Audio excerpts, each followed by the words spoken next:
Victor Barnes stepped into the first-class cabin of the airplane, his weathered hands gripping a leather briefcase that had seen better days. He was a man of 65, with gray-white hair that curled gently around his ears, and kind eyes that had witnessed a lifetime of experiences. To the untrained eye, Victor looked like any other elderly gentleman, perhaps a grandfather on his way to visit family. There was nothing flashy about his appearance. His light gray suit, slightly wrinkled from a long day, gave him the air of a man who preferred simplicity over extravagance. Victor had spent the day in a series of important meetings, finalizing deals that would impact entire industries. But to him, the most satisfying part of his day was knowing that the projects he supported were making a difference, building schools, funding hospitals, and creating jobs. His wealth was not something he flaunted. It was something he used to do good in the world. As he moved down the aisle, he smiled at the other passengers, nodding politely to each of them. They responded in kind, unaware that they were in the presence of one of the wealthiest men in the country. That's how Victor liked it. He'd never been one for attention or public praise. The quiet satisfaction of a job well done was enough for him. Victor found his seat and carefully placed his briefcase in the overhead compartment. As he sank into the plush leather seat, a quiet sigh of relief escaped his lips. The weight of the day's decisions seemed to melt away. All he wanted now was a peaceful flight home. A flight attendant approached him, her face framed by perfectly styled brown hair and a smile that seemed rehearsed. Her name tag read Lily Cooper. "Can I get you anything to drink?" Sir Lily asked, her tone polite but distant, as if she were on autopilot. "Just water, please," Victor replied softly, his voice calm and gentle. He wasn't one to make demands, and he certainly didn't want to inconvenience anyone. As Lily walked away to fetch his drink, Victor gazed out the window. The bustling airport below reminded him of how far he had come. Raised in a poor neighborhood, Victor had known hardship. He had faced challenges that tested his resolve and his character. But through it all, he had remained steadfast in his belief that success was not about wealth, but about using that wealth to make the world a better place. Victor closed his eyes for a moment, allowing himself a brief escape from the pressures of his life. He was grateful for all that he had achieved, but more than that, he was proud of the good he had been able to do. The cabin began to fill up as passengers continued to board. Victor pulled a book from his carry-on bag, ready to lose himself in its pages during the flight. He relished the thought of leaving behind the world of business, if only for a few hours, as they soared above the clouds. But the peace he sought would not come easily. As the last few passengers trickled in, a tension seemed to settle in the air. Victor, ever perceptive, noticed it immediately, but couldn't quite place its source. Perhaps it was the fatigue of a long day, or the subtle restlessness that often accompanied air travel. Whatever it was, he brushed it aside, opening his book and allowing the words to transport him to another world. Lily returned with his water, placing it on the tray table in front of him without a word. Victor offered her a smile, but she barely acknowledged him before turning on her heel to attend to another passenger. He didn't take it personally. He knew that people in service industries often carried the weight of their jobs with them, sometimes letting their exhaustion seep through. He appreciated their hard work. As Victor settled back into his seat, he felt a strange sense of calm wash over him. For a brief moment, it seemed that the world outside the window and the one within the cabin were in perfect harmony. He sipped his water, savoring the quiet before the inevitable chaos of life resumed. Little did he know, the calm was merely a precursor to what would become a defining moment in his life and in the life of someone else. As the plane prepared for takeoff, Lily made her final rounds through the cabin, her sharp eyes scanning the passengers. When she reached Victor's row, something in her demeanor shifted. She hesitated, her eyes narrowing as they swept over him. To her, Victor didn't look like someone who belonged in first class. His simple suit, his unassuming presence, it didn't fit the image she had in her mind of the type of person who should be sitting there. "Excuse me, sir," Lily said, her voice taking on a sharper edge. "I think you might have wandered into the wrong cabin. The economy section is further back." Victor looked up from his book, surprised by her tone. He smiled politely and said, "No, "Am in the right place. My seat is here." Lily's brow furrowed, and for a moment she seemed unsure of how to respond. She glanced around the cabin, as if seeking confirmation from the other passengers, many of whom had noticed the exchange. Some looked curious, others uncomfortable. "I'm going to need to see your ticket," Lily demanded, her voice dripping with skepticism. Victor felt a familiar ache in his chest, one he had felt many times before. It was the quiet pain of being judged not by who he was, but by what he looked like. Still, he kept his composure. He had learned long ago that anger solved nothing. With steady hands, Victor reached into his pocket and retrieved his ticket, handing it to Lily without a word. She took it, her fingers gripping it tightly as she held it up to the light, inspecting it as if searching for some sign that it was counterfeit. The other passengers watched in silence. Victor could feel their eyes on him, some sympathetic, others merely curious. But he remained calm, refusing to let the indignity of the situation get to him. "Is there a problem?" he asked quietly, his voice steady despite the rising tension. Lily didn't answer immediately. Her eyes flicked between the ticket and Victor, as if she couldn't believe that a man like him could afford a first-class seat. Finally, she thrust the ticket back at him, her face flushed with frustration. "This ticket seems unusual," she muttered. "You'll need to verify it with the gate agent." Victor nodded calmly. "Take all the time you need," he said softly. "I assure you, everything is in order." As Lily stormed off to check his ticket, Victor closed his eyes again, this time to steady himself. He thought of the many times he had faced similar situations, each one a reminder of how far society still had to go. But he wouldn't let this moment define him. He wouldn't let it take away his dignity. He opened his eyes and looked around at the other passengers, offering them a small, reassuring smile. This was just another challenge, another moment to show grace in the face of adversity. And that was something Victor Barnes had become very, very good at. Lily returned after a few minutes, the look on her face betraying her frustration. She held Victor's ticket in her hand, crumpled slightly from her grip. The gate agent had, of course, confirmed its validity.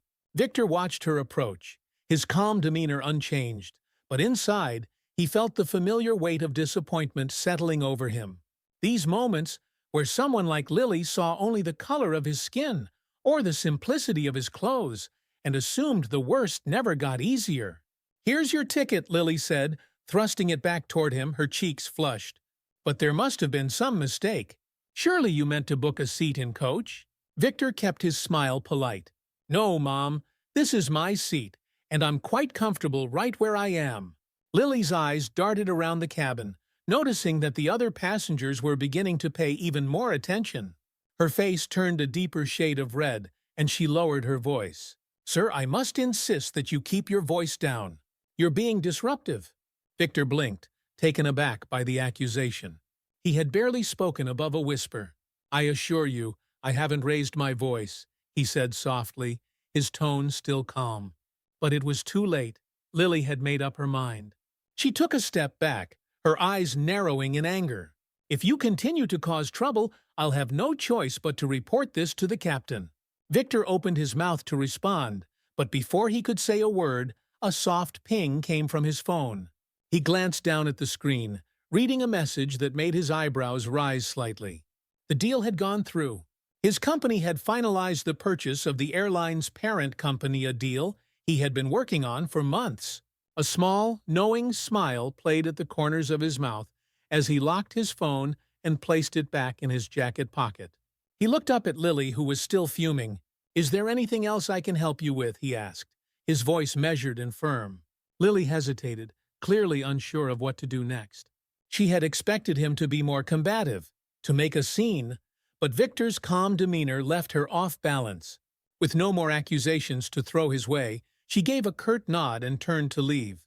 But as Victor watched her walk away, he knew this was over, not for her, not for the airline, and certainly not for the other passengers who had witnessed the entire incident. What Lily didn't know was that change was already coming, and it would come swiftly. As the plane continued to climb into the sky, Victor sat back in his seat, lost in thought. He gazed out the window, his eyes scanning the clouds, but his mind was far from the peaceful scenery outside. The message on his phone had confirmed what he already knew. The power was in his hands now. But this wasn't about power. This was about justice, fairness, and using his position to create real change. Victor's company had just purchased the airline, and with that acquisition, he had inherited its problems.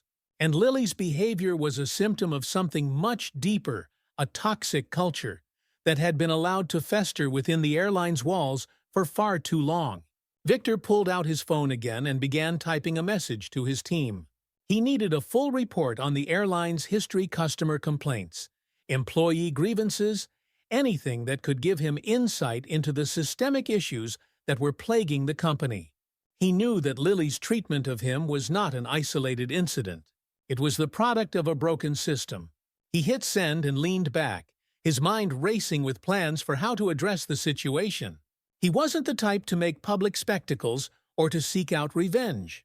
No, Victor's approach would be quieter, more thoughtful, but no less effective.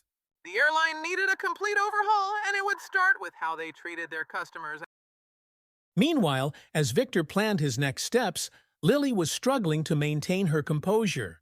Her face still flushed from the earlier encounter, she moved through the cabin, attending to the other passengers, but her mind was elsewhere. The anger she had felt earlier was quickly giving way to something more unsettling, doubt. What if she had been wrong about him? Lily's thoughts raced as she refilled drinks and passed out blankets, barely noticing the passengers around her. She had been a flight attendant for over a decade, and in all that time, she had prided herself on her ability to maintain order in the cabin. She liked things to be neat, predictable. She liked knowing who belonged where. But there was something about Victor that had unsettled her from the moment she first saw him. He didn't fit the mold of the first-class passengers she was used to, those with flashy watches and designer suits.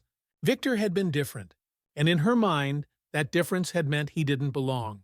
As she moved through the cabin, her thoughts kept drifting back to the exchange. She replayed it over and over in her head, each time questioning her own actions a little more. Why had she been so quick to assume he was out of place? Why had she felt the need to confront him so publicly? And why, even now, did she feel so uneasy about it all? Lily's hands shook slightly as she handed a drink to a passenger in the next row. She wasn't used to feeling this way, so unsure of herself, so off balance. She had always been confident in her ability to do her job, but something about this situation was different. Deep down, she knew it wasn't just about Victor. It was about something much bigger. Back in his seat, Victor received another message, this time from his assistant. The initial findings of the investigation were starting to come in, and they were worse than he had anticipated. Customer complaints about discriminatory treatment had been piling up for years. Many of them had been dismissed or ignored. There were reports of flight attendants refusing to assist elderly passengers, particularly those of color, and of employees making insensitive comments without consequence. Victor's resolve hardened. This wasn't just about one flight attendant. This was a systemic problem, and it needed to be addressed at the highest levels. He continued to read through the reports, his brow furrowing with each new revelation. The airline's leadership had failed to create an environment where all passengers felt welcome and respected. And now it was his responsibility to fix it. As the plane flew high above the clouds, Victor began drafting a plan. There would be no grand announcements, no public shaming. Instead, he would work quietly, behind the scenes, to create real, lasting change within the airline. It would start with training comprehensive, mandatory training on diversity, inclusion, and customer service. But it wouldn't stop there. Policies would need to be rewritten, protocols revamped, and those who couldn't or wouldn't change would be shown the door. Victor's fingers flew over his phone as he made notes, his mind racing with ideas. He knew this wouldn't be easy. Changing a company's culture was one of the hardest things to do, but he was determined. This was about more than just fixing a broken system. It was about creating a company that valued every customer, regardless of their appearance or background. Lily, meanwhile, was struggling to keep her focus as the flight went on. Her earlier confidence had been shattered, and now she found herself second-guessing every interaction with the passengers. When an elderly woman with silver hair asked for help lifting her bag into the overhead compartment, Lily hesitated, wondering if her response would be scrutinized. When a young man in a suit asked for a drink, she worried about whether she should serve him first or wait until she had finished attending to someone else. The doubt gnawed at her, growing with each passing minute. By the time the plane began its descent, Lily was exhausted both physically and mentally. She had spent the entire flight battling her own thoughts, trying to understand where she had gone wrong and how she could fix it. But deep down, she knew that the damage had already been done. As the plane touched down and the passengers began gathering their belongings, Lily stole a glance at Victor. He was calmly packing up his briefcase, his expression unreadable. She wondered what he thought of her, if he would file a complaint, if her career was about to come crashing down around her. But what she didn't know was that Victor had something else in mind entirely. As the plane landed and the passengers began to file out, Lily remained frozen in place, still replaying her interactions with Victor in her mind. She was aware of the stares from the passengers who had witnessed the tense exchange earlier, their expressions ranging from curiosity to silent judgment. The weight of their gazes pressed on her, and she couldn't shake the feeling that her career was teetering on the edge of a cliff. Victor, on the other hand, gathered his belongings with the same calm composure he had maintained throughout the flight.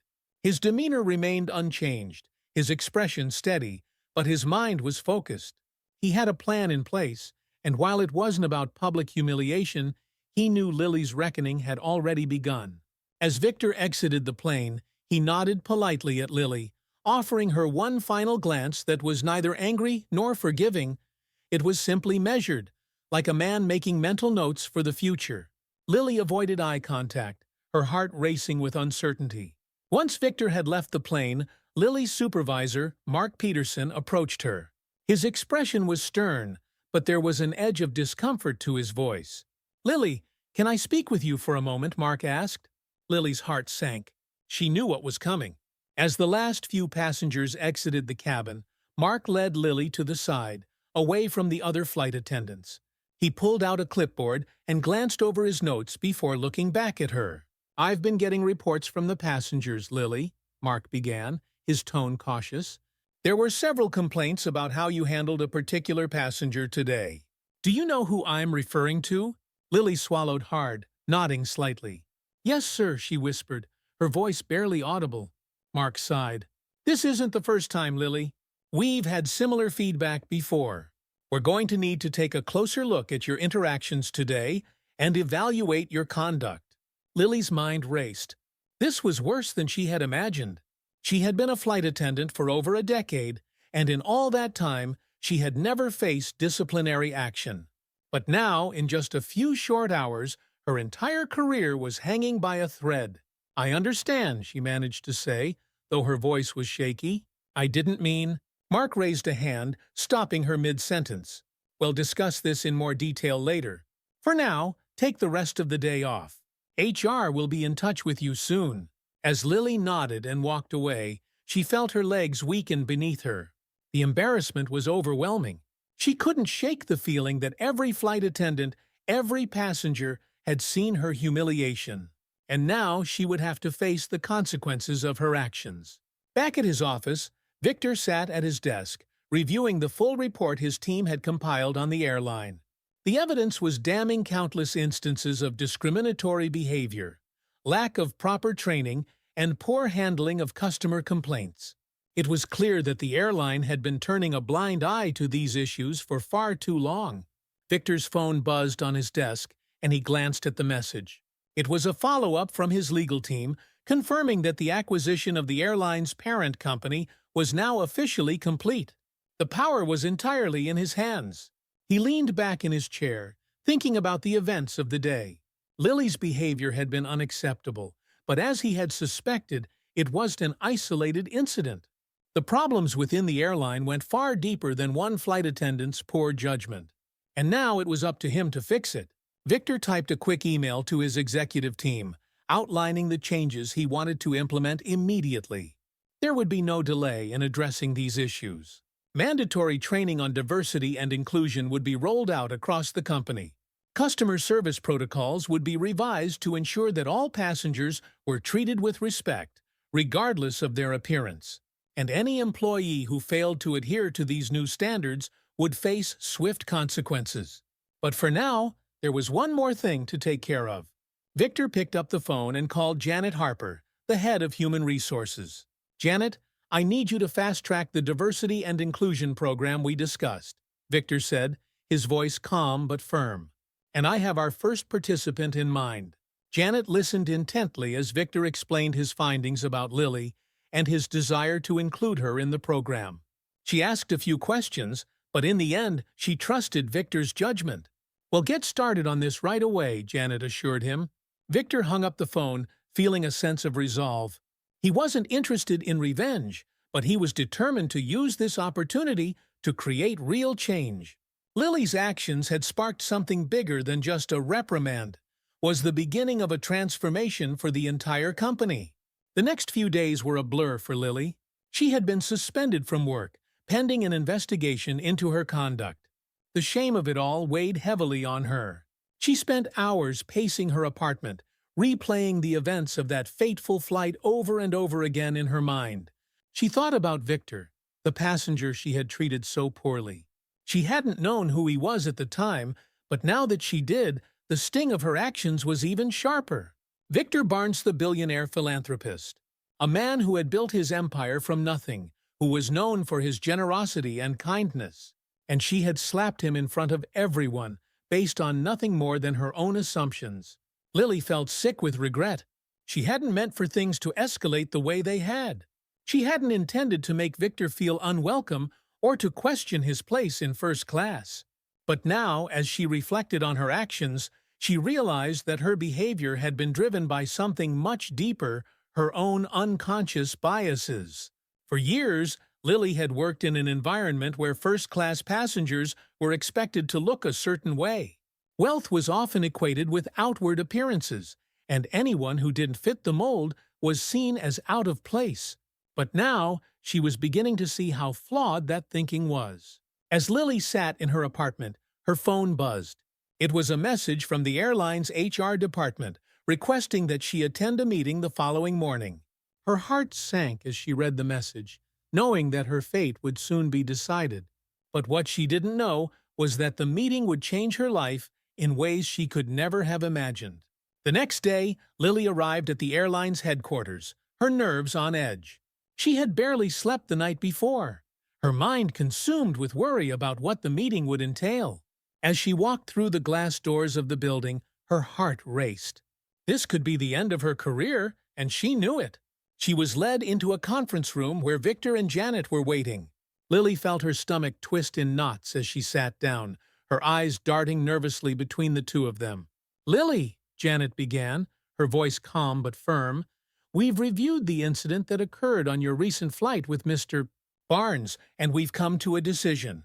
Lily braced herself, expecting the worst.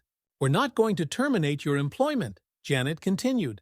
"However, we've determined that your actions reflect a need for serious improvement in how you interact with passengers, particularly when it comes to unconscious biases." Lily's heart skipped a beat. She wasn't being fired.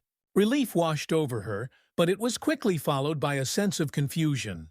What would happen now? Victor leaned forward, his expression serious but not unkind.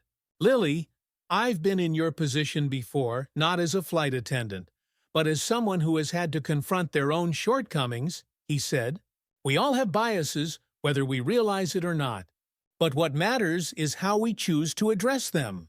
Lily listened, her eyes wide with uncertainty. "I want to offer you a chance to grow from this," Victor continued. "We're launching a new cultural sensitivity initiative, and I'd like you to be a part of it. This isn't about punishments, about learning and creating a more inclusive environment for everyone." Lily stared at him, stunned. Of all the things she had expected, this wasn't one of them. "A leadership role," she stammered, her voice barely above a whisper. Victor nodded. "Yes, you'll help lead the initiative, share your experiences, and work with the rest of the team to make real, lasting changes within the company. I believe in second chances, Lily. This is yours." Lily's eyes filled with tears, but she quickly blinked them away. She couldn't believe what she was hearing. After everything that had happened, Victor was offering her a chance to redeem herself. She felt a mix of emotions, gratitude, relief, and an overwhelming desire to prove that she was capable of change. I won't let you down, she promised, her voice shaking with emotion. Thank you for giving me this chance. Victor smiled softly. I believe you won't. As the weeks went by, Lily's new role within the airline began to take shape. She led workshops, helped draft new policies, and even worked with employees who had struggled with their own biases. But the path forward was anything but smooth. The other flight attendants and staff were initially skeptical of her sudden transformation. Many whispered behind her back, questioning her sincerity. Some even avoided her altogether, choosing to distance themselves from the former problem child of the airline. To them, Lily's newfound dedication to inclusivity seemed like an act of desperation, an attempt to save her career rather than a genuine change of heart. Lily couldn't blame them. She had spent years enforcing the very standards she was now working to dismantle. She knew that regaining the trust of her colleagues would take time, but the weight of their judgment weighed heavily on her. Every day she wondered if they saw her as a fraud. But Lily pressed on, determined to prove that her transformation was real. She worked closely with Victor, taking his guidance to heart and pouring herself into the diversity training sessions. Slowly but surely, her colleagues began to see that Lily wasn't just going through the motions, she was committed to making a difference. During one of the training sessions, a younger flight attendant named Emily Carson, known for being outspoken, raised her hand. I don't get it, Emily said bluntly, her eyes narrowing at Lily. Why should we listen to you? You were the one who treated Mr. Barnes like garbage in the first place. How do we know you've actually changed? The room went silent. All eyes turned to Lily, waiting for her response. Lily took a deep breath. She had known this question would come eventually. Now it was her chance to address it head-on. You're right, Emily, Lily said softly, her voice steady but full of emotion. I made a terrible mistake. I let my assumptions cloud my judgment, and I hurt someone who didn't deserve it. I've spent a lot of time reflecting on that day, and I've realized that my actions weren't just about one moment.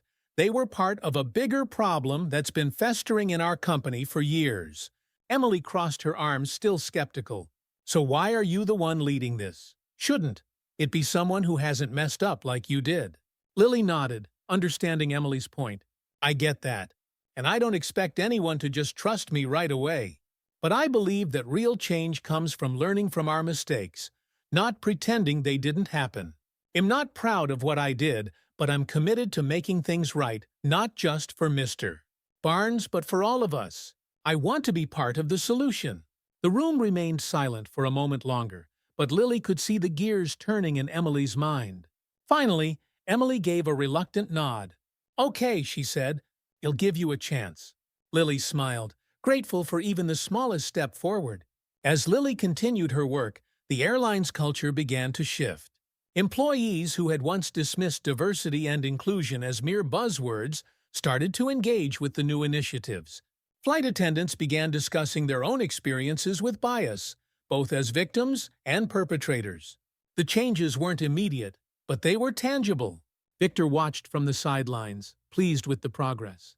He had always believed that meaningful change took time, but seeing the airline's transformation in action gave him hope that they were on the right path. But just as things seemed to be improving, a new challenge emerged. One afternoon, Victor received a call from a senior executive at the airline. The executive, George Hamilton, had been resistant to the new policies from the start. He had argued that the diversity and inclusion programs were unnecessary and a distraction from the company's core mission. Now he had taken his complaints to the board. Victor, we need to talk, George said, his voice tense. The board is concerned about the direction we're heading in. Some of the shareholders are questioning whether these changes are really in the best interest of the company. Victor leaned back in his chair, his expression calm but firm. He had expected pushback, but he hadn't anticipated that it would come from within the company's leadership. George, the changes we're making are long overdue, Victor replied. This isn't just about public perception, It's about doing what's right for our employees and our customers. George scoffed. Right or not, it's causing waves. We've received complaints from some of our higher-paying customers. They're not happy with how things have been handled, and they're threatening to take their business elsewhere. Victor's jaw tightened. He had built his career on the belief that doing what was right was always worth the cost. But now, he was facing the reality that change often came with consequences. Are we really going to let a few disgruntled customers dictate our values? Victor asked, his voice calm but unwavering. The changes we're making will create a better company for everyone, customers included. If we lose a few along the way, that's a price I'm willing to pay. George was silent for a moment, clearly frustrated, but unable to argue with Victor's logic. I hope you're right, he muttered, because if this backfires, it's on you. Victor hung up the phone, his resolve even stronger than before. He had come too far to turn back now. In the weeks that followed, the airline's transformation continued. Employees who had once been skeptical of the new policies began to embrace them. Customer satisfaction improved, and the company's reputation began to recover. Lily, now a key figure in the diversity and inclusion program, found herself in a role she never could have imagined. She led workshops, mentored younger flight attendants, and even spoke at industry conferences about the importance of creating an inclusive workplace. And though the road had been difficult, Lily knew that the changes she was helping to implement would have a lasting impact, not just on the airline, but on the people who worked there and the passengers they served. As for Victor, he continued to guide the company with the same calm, steady hand that had carried him through his many years in business. He knew that real change took time, but he was confident that they were on the right path. One evening, as the sun set behind the city skyline, Victor stood at the window of his office, looking out at the bustling airport below. A sense of peace settled over him. The journey had been long, and there were still challenges ahead, but he felt hopeful. Real change was possible, and in the end, that was what mattered most. The changes that Victor and Lily had initiated were not without their challenges. While many within the airline had embraced the new direction, there were still powerful forces resistant to the shift. As the diversity and inclusion programs expanded, the backlash became more vocal, particularly among certain influential shareholders and longtime customers. One morning, as Victor sat in his office reviewing the latest reports on the airline's improved customer satisfaction, he received a message from Janet Harper, the head of HR. Her tone was serious, her message brief. "We have a situation." Victor made his way to the boardroom, where Janet, Mark Peterson, and several other members of the leadership team were waiting. George Hamilton, the senior executive who had previously voiced his concerns about the new policies, sat at the head of the table, his expression grim. "We've received some troubling feedback," George began, tapping a stack of printed emails on the table. "Some of our most valuable customers, particularly those in first class, are threatening to take their business elsewhere. They're not happy with the changes we've made." Victor glanced at the emails. They were filled with complaints, accusing the airline of focusing too much on political correctness and not enough on customer service. Some claimed that the company's new policies had made them feel uncomfortable, as if they were being lectured rather than catered to. "Is this really what we're about now?" George continued, his voice rising. "We're losing our core customers, Victor. And if we don't do something about it, we're going to see even bigger losses." Victor leaned forward, his hands clasped in front of him. "I understand the concerns, George, but these changes are about more than just customer service. They're about creating a company that reflects the values we believe in: respect, dignity, and inclusion. We can't go back to the way things were just because a few customers are uncomfortable with progress." George scoffed. "This isn't about progress. It's about alienating the people who've kept this company afloat for decades. First-class passengers are our biggest revenue stream, and if we lose them, we're in serious trouble." Victor remained calm, but inside he felt the tension building. He knew that George represented the old guard, the part of the airline's leadership that was resistant to change. But Victor also knew that the future of the company depended on embracing a new vision, one that prioritized fairness and respect for all passengers. "We're not going to turn back," Victor said firmly. "We're moving forward with the policies we've implemented. And if that means losing a few customers, then so be it." The room fell silent, the tension palpable. Georges' jaw tightened, but he didn't argue further. The lines had been drawn, and it was clear that the coming months would test the strength of Victor's leadership and the resilience of the company. As the backlash from certain customers continued to grow, so too did the internal resistance within the company.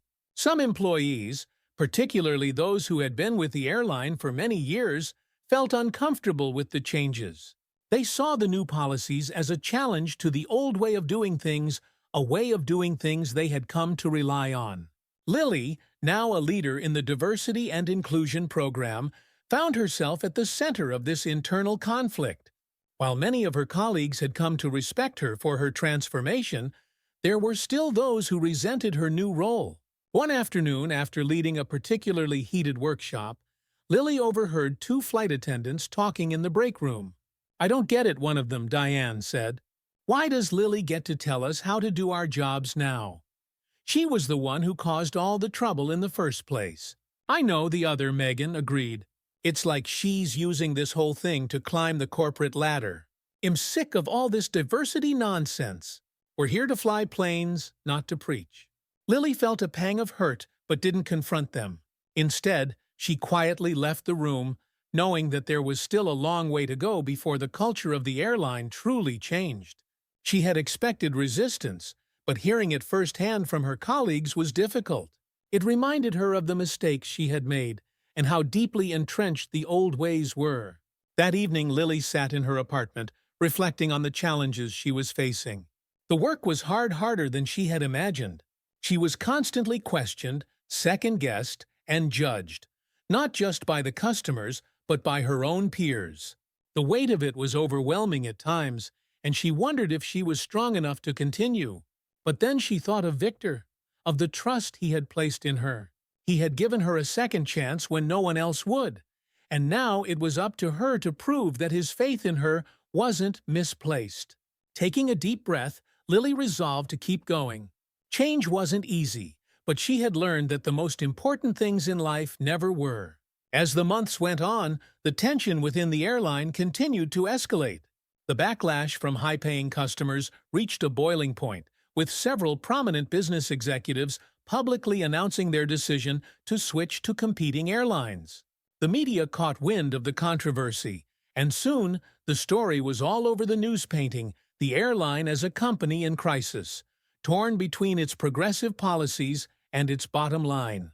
Victor knew that the media attention was making things worse.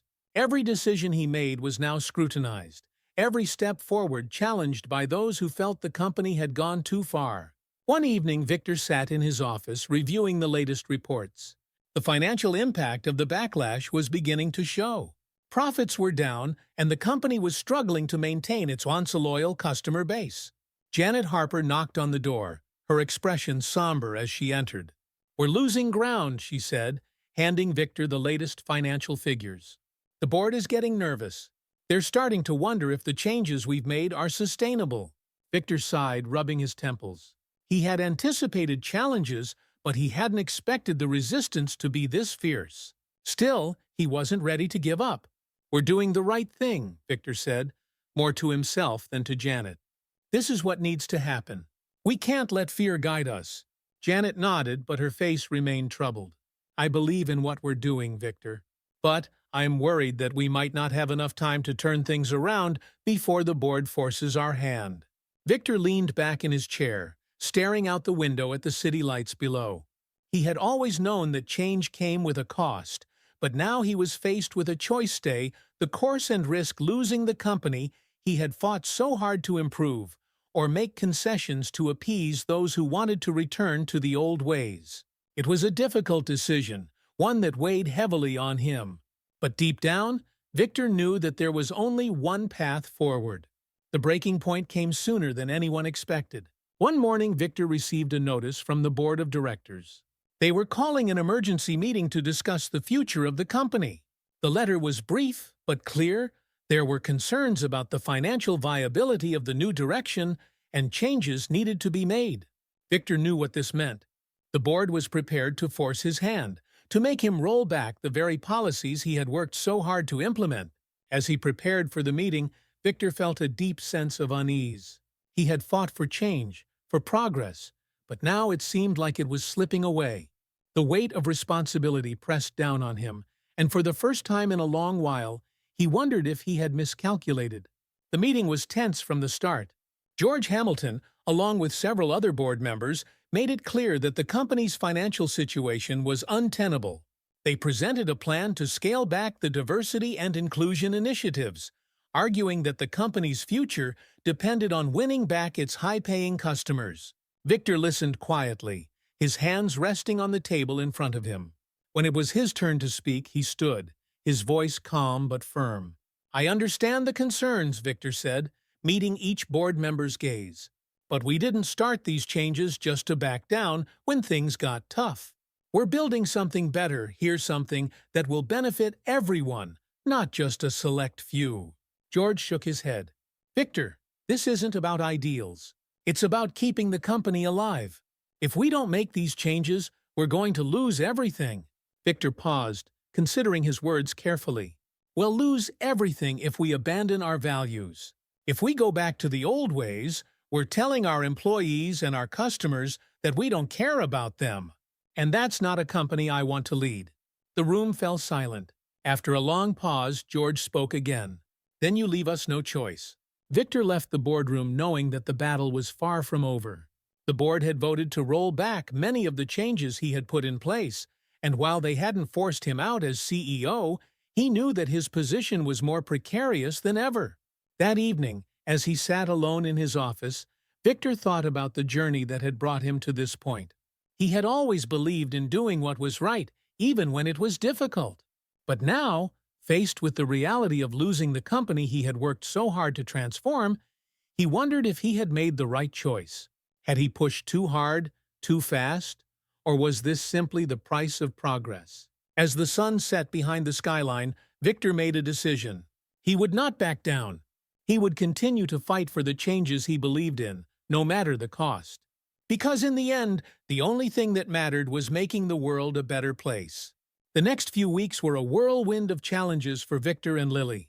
The board had scaled back many of the diversity and inclusion initiatives, and the media was running stories about the airline's struggle to find its footing amid customer dissatisfaction and internal upheaval.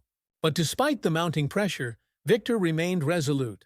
He knew that change was never easy, and he refused to abandon the principles he had worked so hard to uphold. Lily, meanwhile, continued to lead the remaining initiatives with renewed determination. Although many of the programs had been cut or reduced, she refused to let her colleagues see her falter. She had been given a second chance by Victor, and she wasn't going to waste it. But the tension within the company was palpable. The employees who had supported the changes were demoralized, while those who had resisted them felt vindicated. The divide between the two groups was growing, and Lily often found herself in the middle trying to bridge the gap.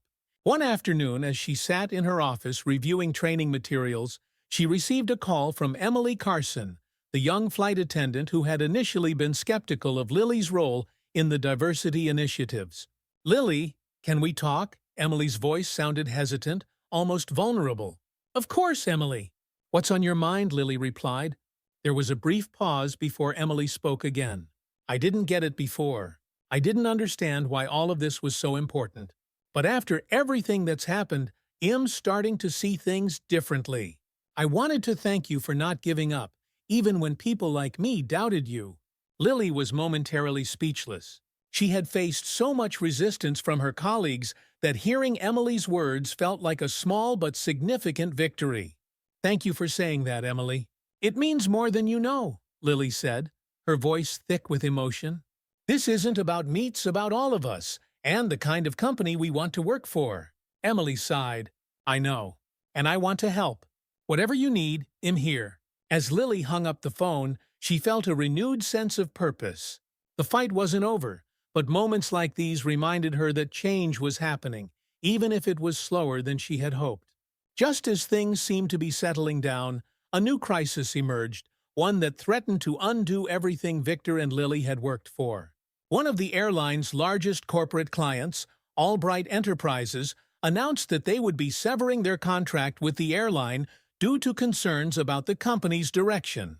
The news sent shockwaves through the industry, and the media quickly picked up the story, framing it as a direct consequence of the company's focus on diversity and inclusion. Victor received the news while in a meeting with his senior leadership team.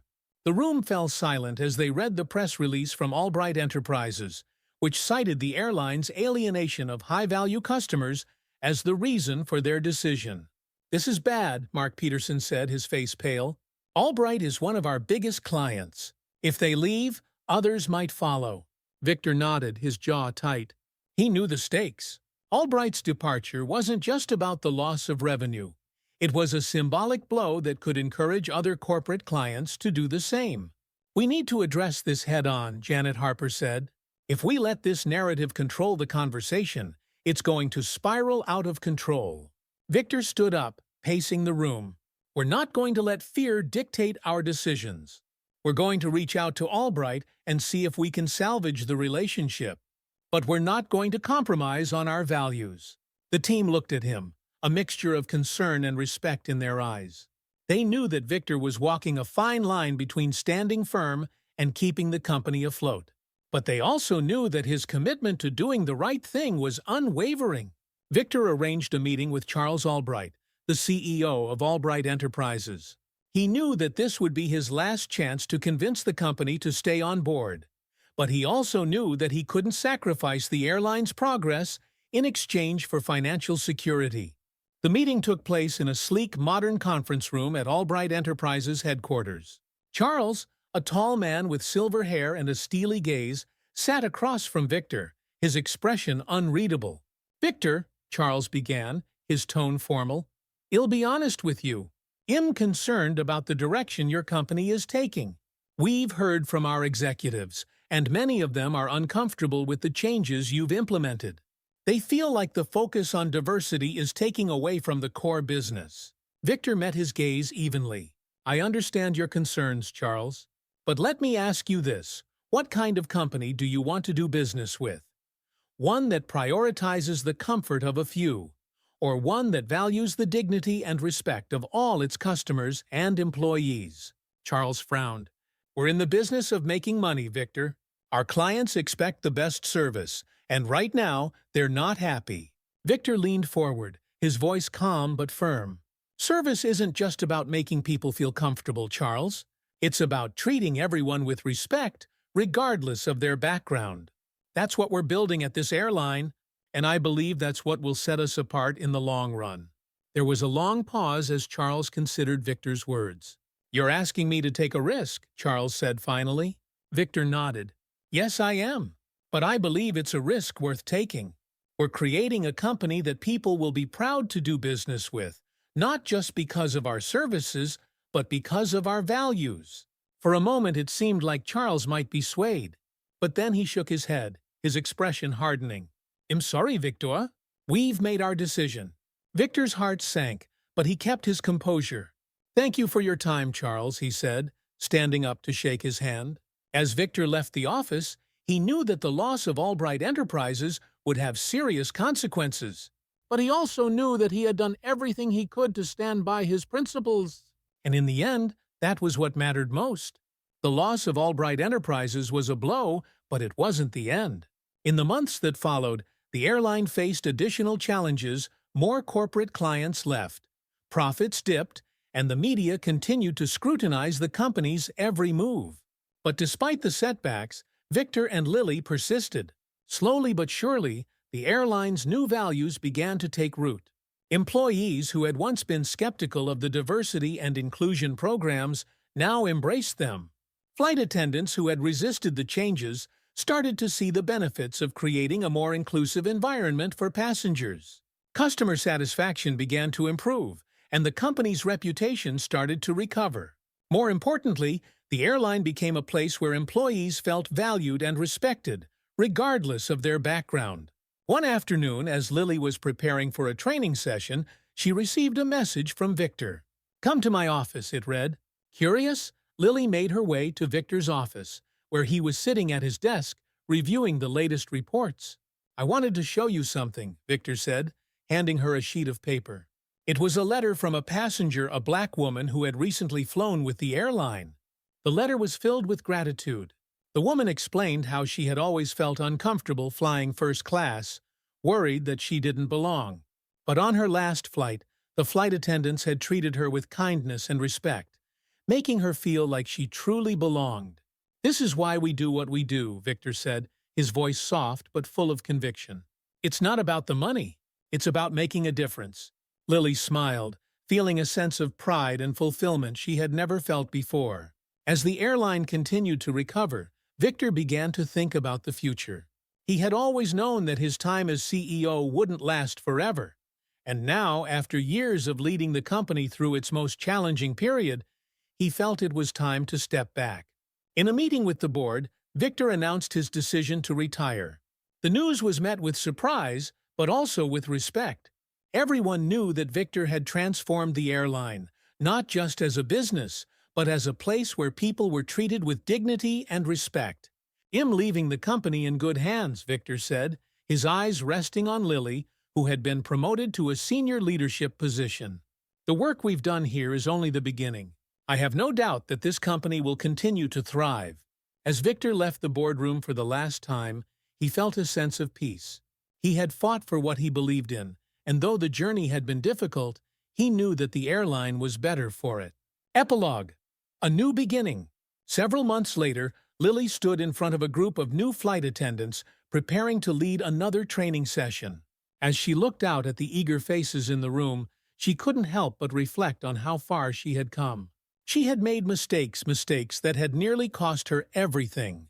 But with Victor's guidance, she had turned those mistakes into an opportunity for growth, not just for herself, but for the entire company.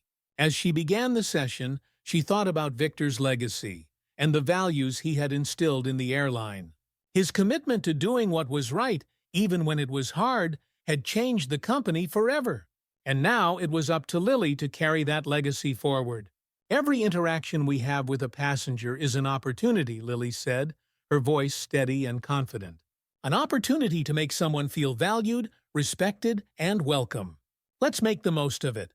The room was silent for a moment, and then one by one, the flight attendants nodded in agreement. The future was bright, and Lily knew that they were all part of something bigger than themselves. As she walked out of the training room, she felt a sense of hope and pride. The journey had been long, but they were finally on the right path. And that was all that mattered. She could see Marcus' frightened face, hear the judgment in the officers' voices. She had never felt so powerless in her life. Samuel stepped back slightly. "Alyssa, is it fair to say that this experience caused you significant emotional distress?" Alyssa nodded, her voice barely above a whisper. "Yes. Thank you, Alyssa," Samuel said softly. No further questions. As Alyssa prepared to step down, Lisa Harding rose from the defense table. Her eyes were sharp as she approached, and Alyssa braced herself for the cross-examination. "Mrs. Grant," Lisa began, her voice cool, "you've stated that the officers made you feel like a criminal. But isn't it true that you refused to cooperate with their requests for additional verification?" Alyssa stiffened. "I didn't refuse to cooperate. I showed them my medical papers, but they ignored them." "But the officers were following protocol." "Correct," Lisa pressed. "They were simply doing their job." Alyssa's anger flared. "Their job wasn't to treat me like I was lying. I did everything I was supposed to do, and they still didn't believe me." Lisa's smile was thin, almost condescending. "So, you felt disrespected. But would you agree that the officers had a responsibility to ensure that the system wasn't being abused?" Alyssa's heart pounded in her chest. She knew what Lisa was doing, trying to twist the narrative, trying to make it seem like the officers had been reasonable. "They had a responsibility to treat me like a human being," Alyssa said, her voice shaking. "But they didn't." Lisa Harding's smile faltered slightly and she stepped back. No further questions. As Alyssa stepped down from the stand, her legs felt weak. She had spoken her truth, but she wasn't sure if it would be enough. The trial stretched on for several more days, with both sides presenting their arguments. Samuel continued to build a strong case, highlighting the officer's failure to follow proper procedures and the emotional toll the incident had taken on Alyssa and her family. But Lisa Harding and the defense fought back just as hard, trying to paint the officers as professionals simply doing their jobs. By the time the closing statements were made, Alyssa felt emotionally drained. She sat beside Ethan, holding his hand tightly as the judge prepared to deliver the verdict. The room was silent as the judge spoke. After reviewing the evidence and the testimonies provided, it is clear that the officers involved acted inappropriately in their handling of Mrs. Grant's situation. This court finds in favor of the plaintiff. Alyssa's heart skipped a beat as the words sank in. They had won. But the judge's next words tempered her relief. However, while the court recognizes the distress caused, the damages awarded will be limited, as the defense has shown that there was no intent to cause harm. Alyssa exhaled slowly, her emotions a mixture of relief and disappointment. They had won, but it wasn't the complete victory she had hoped for. As the courtroom emptied, Samuel approached Alyssa and Ethan. "We did it," he said with a small smile. "It's not everything we wanted, but it's a step in the right direction." Alyssa nodded, her heart still heavy. She had hoped for more accountability, more justice. But as she looked around at the people who had supported her, she realized that the fight wasn't over. This was just the beginning. Ethan squeezed her hand. "We're going to keep pushing. This isn't the end." Alyssa smiled faintly, feeling a renewed sense of determination. "No, it's not," she agreed. "We've come this far, and we're not stopping now." The days following the trial were a whirlwind of mixed emotions for Alyssa and Ethan. They had won the case, but the limited damages awarded felt like a hollow victory. The media portrayed it as a triumph, but for Alyssa, there was a lingering sense of unfinished business. The police department issued a short statement, acknowledging the court's decision, but refused to accept any direct blame. There was no public apology, no disciplinary actions against the officers involved, just silence, as if the whole ordeal was something they wanted to forget. Ethan tried to stay positive, constantly reminding Alyssa of the progress they had made. "We forced them to acknowledge their mistake," he said, one evening, as they sat together in the living room. "That's something." Alyssa nodded, but her heart was heavy. "It doesn't feel like enough," she admitted. "We went through all of that, and they still get to walk away like it didn't matter." Ethan placed a hand on her shoulder. "It mattered." It mattered to the people who saw what happened and the people who are standing with us now. "This is bigger than just one case." Alyssa knew he was right. The outpouring of support from the community had been overwhelming. Messages of encouragement flooded her social media, and people she had never met reached out to thank her for standing up against injustice. Tanya, who had been a constant source of support throughout the ordeal, visited them often. "We've opened the door for change," she said during one of her visits. "The fight isn't over, but you've made people listen." Still, the weight of what they had been through lingered. Alyssa felt exhausted, both physically and emotionally. She hadn't fully processed the toll the trial had taken on her, and the public scrutiny that followed didn't help. There were still hateful comments online, people who insisted that she had overreacted, that she was trying to make something out of nothing. But Alyssa refused to let the negativity silence her. She had come too far to back down now. A few weeks after the trial, Samuel Green contacted Alyssa and Ethan with some surprising news. A civil rights organization had taken notice of their case and wanted to partner with them in pushing for broader reform. They were calling for changes in police training, particularly around how officers handle interactions with people of color and those with disabilities. "We're going to push for systemic changes," Samuel explained during their meeting. The lawsuit was just the first step. Now we need to focus on changing the policies that allow things like this to happen in the first place. Alyssa felt a flicker of hope.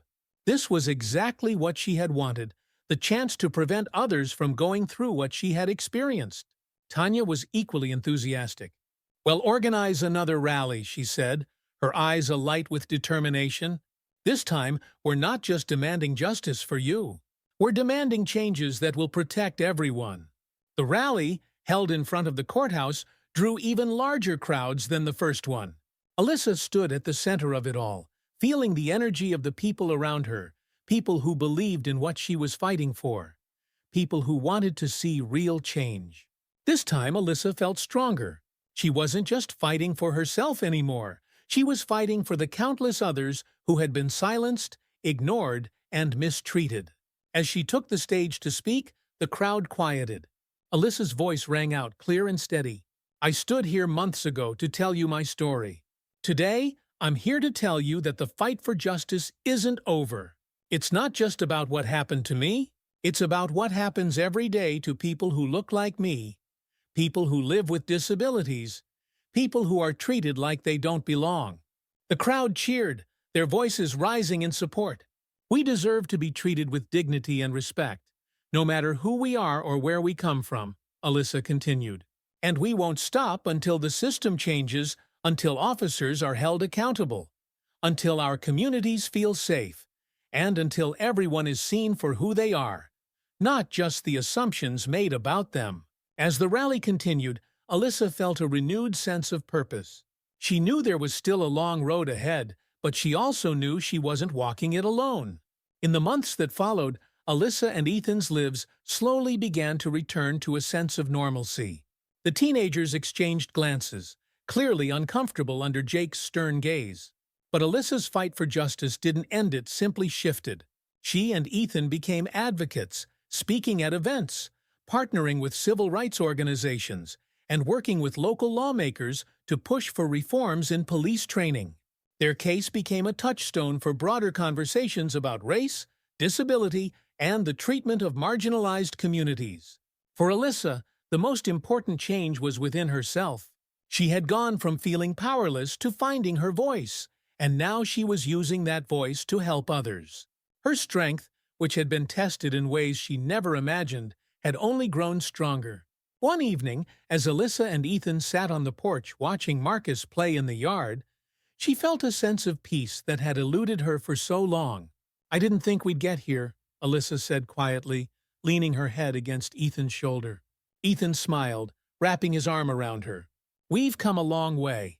Alyssa watched Marcus laugh and run, her heart swelling with love for him. "Do you think he'll remember what happened?" she asked softly. Ethan thought for a moment. "Maybe. But if he does, he'll remember how strong you were, how you stood up for yourself and for him." Alyssa smiled, wiping a tear from her cheek. "I just want him to know that we did the right thing." "He knows," Ethan said gently. "We all know." Months turned into a year, and while the initial urgency of the trial had passed, the changes that Alyssa and Ethan had fought for were starting to take root. The police department, under pressure from the public and local leaders, began implementing new training protocols. Officers were required to undergo sensitivity training focused on racial bias and disability awareness. It wasn't a complete overhaul, but it was a step in the right direction. Alyssa and Ethan continued to speak out, using their platform to raise awareness and push for further reforms. They met with other families who had experienced similar injustices, offering support and guidance. One day, as Alyssa was preparing for another speaking event, she received an unexpected call from the police department's new chief, who had been brought in after the fallout from the trial. "I wanted to reach out to you personally," the chief said, his tone respectful. "I know the department has a long way to go, but I want you to know that we're committed to making things better. What happened to you should never have happened, and we're working to ensure it doesn't happen again." Alyssa was taken aback by the call. It wasn't a formal apology, but it was the closest thing to acknowledgement she had received from the department since the trial. "Thank you," Alyssa replied, her voice steady. "I appreciate that. But I'll be watching closely to make sure those changes happen." The chief chuckled lightly. "I wouldn't expect anything less." As Alyssa hung up the phone, she felt a sense of closure that had been missing for so long. The journey wasn't over, but for the first time, she felt like real progress was being made. On a crisp autumn afternoon, Alyssa, Ethan, and Marcus returned to Greenview Amusement Park. It had been over a year since the confrontation, and though Alyssa had been reluctant to return, Ethan had convinced her that it was time to reclaim the space that had once brought them so much pain. As they walked through the gates, Alyssa felt a mix of emotions. Memories of that day flooded her mind, but alongside them came a sense of strength. She had faced her fear, fought for justice, and emerged stronger on the other side. "Mom, can we go on the Ferris wheel?" Marcus asked, his voice filled with excitement. Alyssa smiled down at him, her heart swelling with pride. "Of course we can," she said. "Let's go." As they approached the ride, Alyssa noticed the park had made some changes. The accessibility lines were more clearly marked, and staff members greeted them with warmth and respect. It was a small but significant Victoria sign that slowly but surely things were changing. As the Ferris wheel lifted them into the sky, Alyssa looked out over the park, the sun casting a warm glow over the landscape. She glanced at Ethan, who smiled back at her, and then at Marcus, whose laughter filled the air. In that moment, Alyssa felt a deep sense of peace. She had fought for herself, for her family, and for justice. And while the fight was far from over, she knew they were heading in the right direction. They had faced the odds and emerged stronger, and now, together, they looked to the future with hope. The story of Alyssa and Ethan's fight for justice became a symbol of hope and resilience. It wasn't just about one incident, it was about standing up against a system that too often overlooked the people it was meant to protect. Their story inspired others to come forward, to share their own experiences, and to demand better from the institutions that were supposed to serve them. Alyssa's journey wasn't easy, but in the end, she had found her strength not just for herself, but for her family and her community. And while the fight for justice continued, Alyssa knew that together they could make a difference. Thank you for watching this powerful story. If Alyssa's journey for justice and resilience inspired you, don't forget to subscribe to our channel for more stories that spark hope and bring light to issues that matter. Hit the notification bell so you won't miss our next upload, and let us know your thoughts in the comments.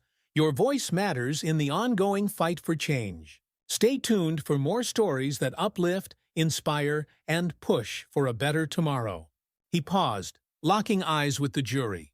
We have a chance today to show that Silver Creek is a place where everyone is valued, where justice prevails. Let's not waste that chance.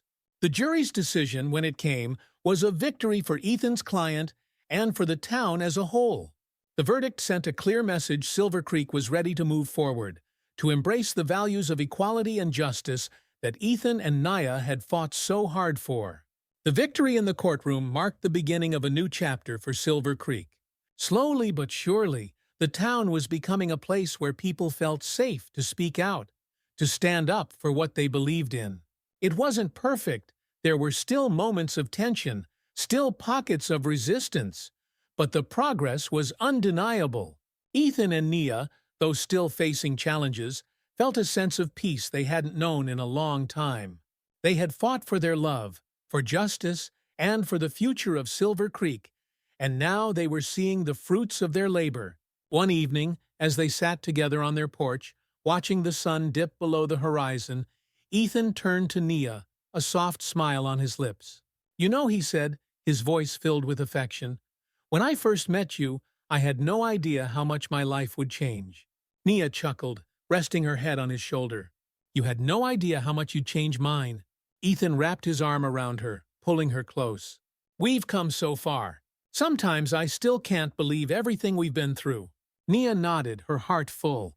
"It hasn't been easy, but I wouldn't trade it for anything." As they sat together, the quiet of the evening surrounding them, Nia thought about the journey they had been on, the battles they had fought, the love they had shared, and the future they had helped create. Silver Creek was changing, and so were they. A few weeks later, the community held a town-wide celebration to honor the progress that had been made. The event, organized by Nia and Martha Sullivan, was a way to bring everyone together, to celebrate the town's journey toward inclusion and justice. The celebration was held in the town square, where people from all walks of life gathered, young and old, black and white, conservative and progressive. It was a symbol of how far Silver Creek had come, and a reminder that the town's future was something everyone could help shape. As the sun set over the square, Ethan and Nia stood together on the main stage, looking out at the crowd. The atmosphere was warm and joyful, filled with laughter and music. It was a moment of triumph, a testament to the power of love, community, and perseverance. Martha Sullivan took the microphone, her voice carrying across the square. Tonight, we're celebrating more than just the progress we've made. We're celebrating the people who made that progress possible, people like Ethan and Nia, who showed us what it means to stand up for what's right, even when it's hard. The crowd erupted in applause, and Nia felt tears prick the corners of her eyes. She hadn't done this for recognition, but hearing the town come together in support of the changes they had fought for filled her with a sense of pride and fulfillment. As the night wore on, Ethan and Nia danced together under the stars, surrounded by friends, family, and neighbors. The future, once uncertain, now felt bright with possibility. And though there were still challenges ahead, they knew they would face them together, just as they always had. As the years passed, Silver Creek continued to evolve, becoming a beacon of hope for other towns grappling with the same struggles. Ethan and Nia's love story became part of the town's legacy, a symbol of what could be achieved when people refused to back down in the face of adversity. Their journey wasn't just about love.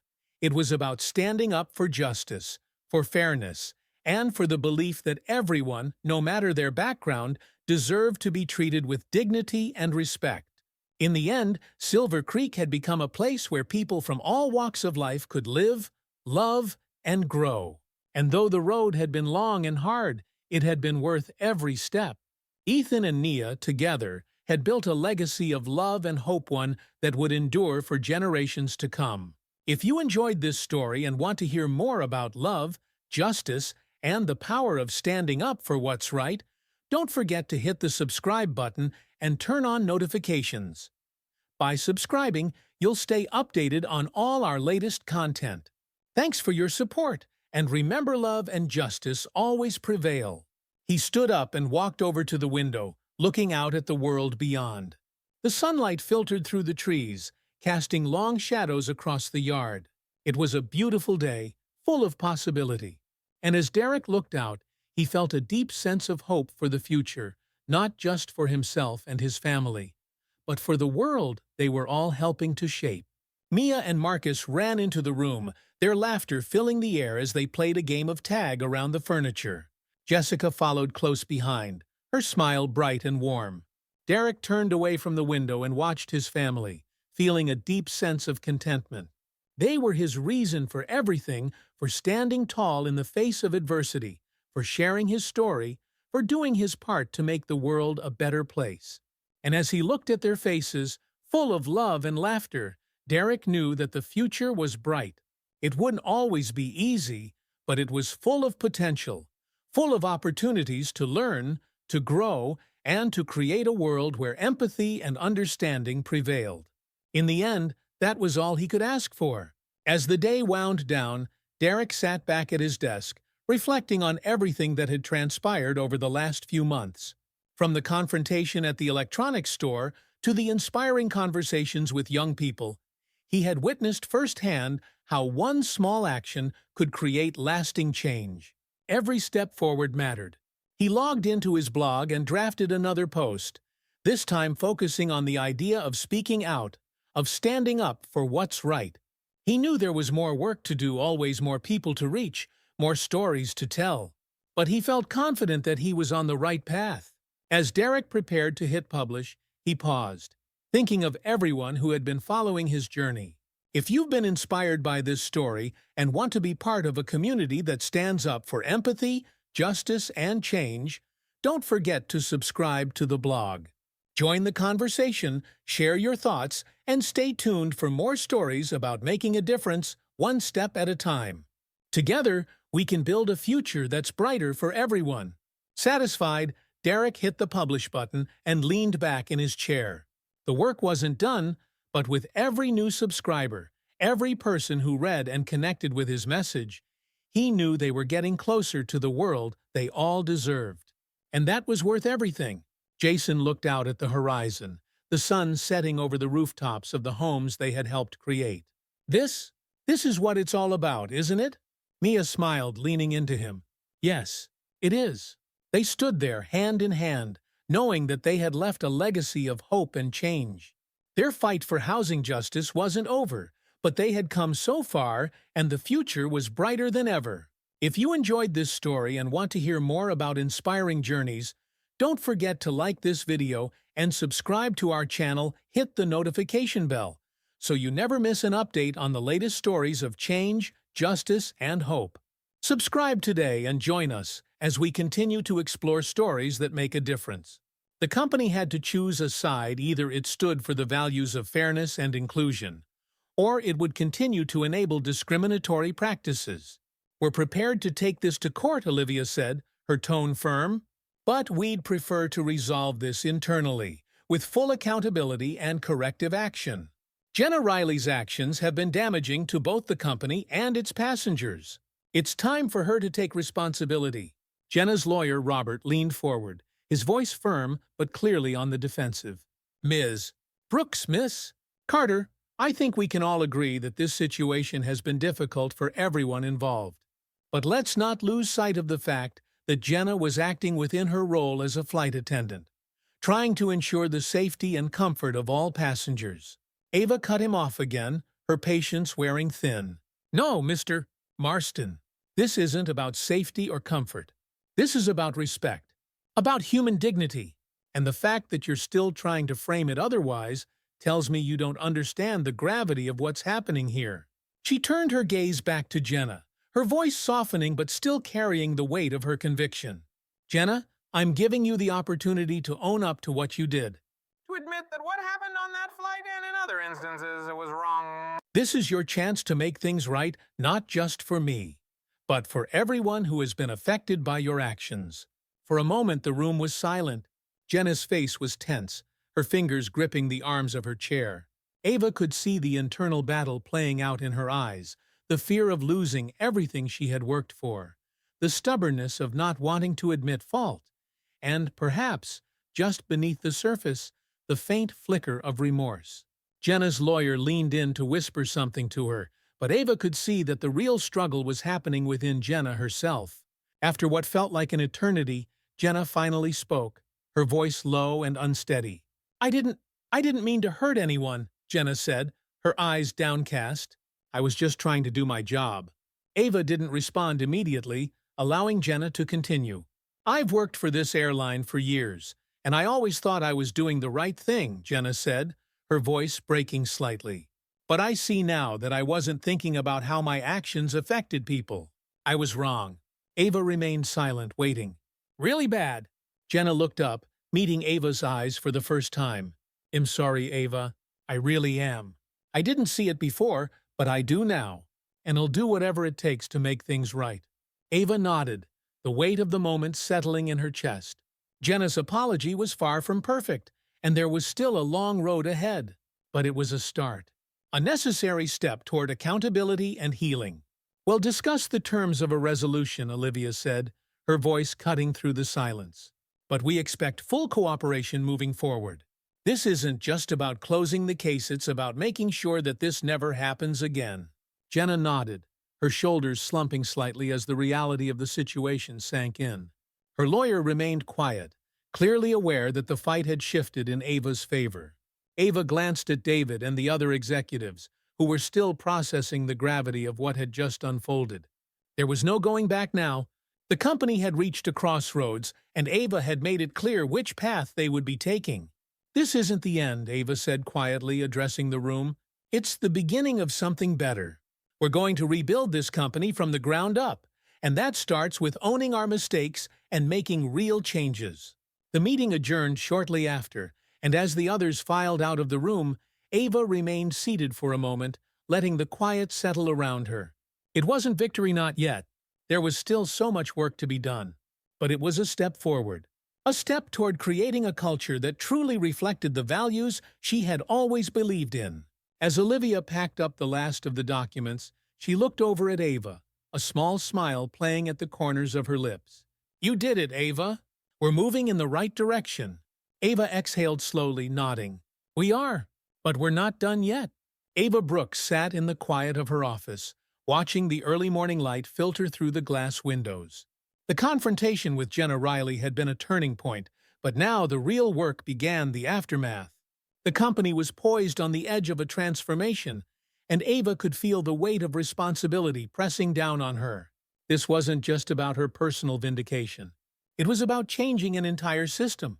The previous week had been a whirlwind of meetings and difficult conversations. Jenna's public apology, though far from perfect, had sent ripples through the airline.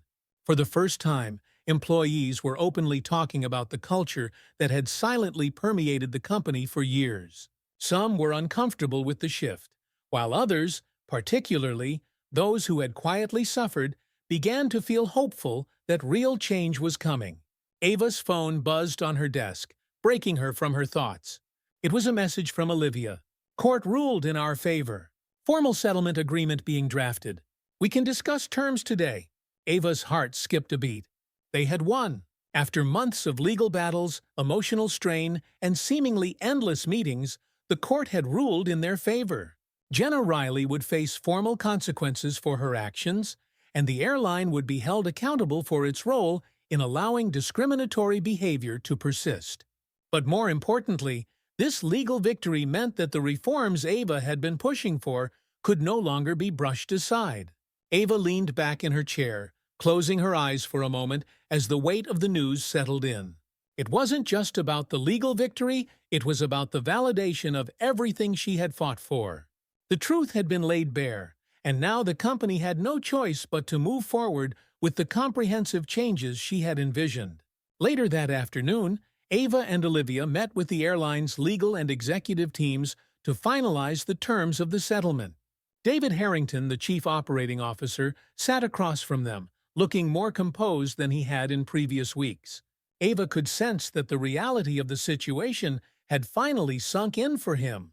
The time for resistance had passed. It was time to rebuild. Olivia, ever the professional, laid out the terms in a calm, precise manner.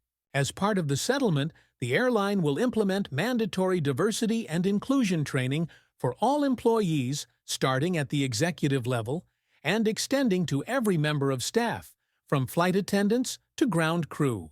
David nodded, though his expression remained neutral.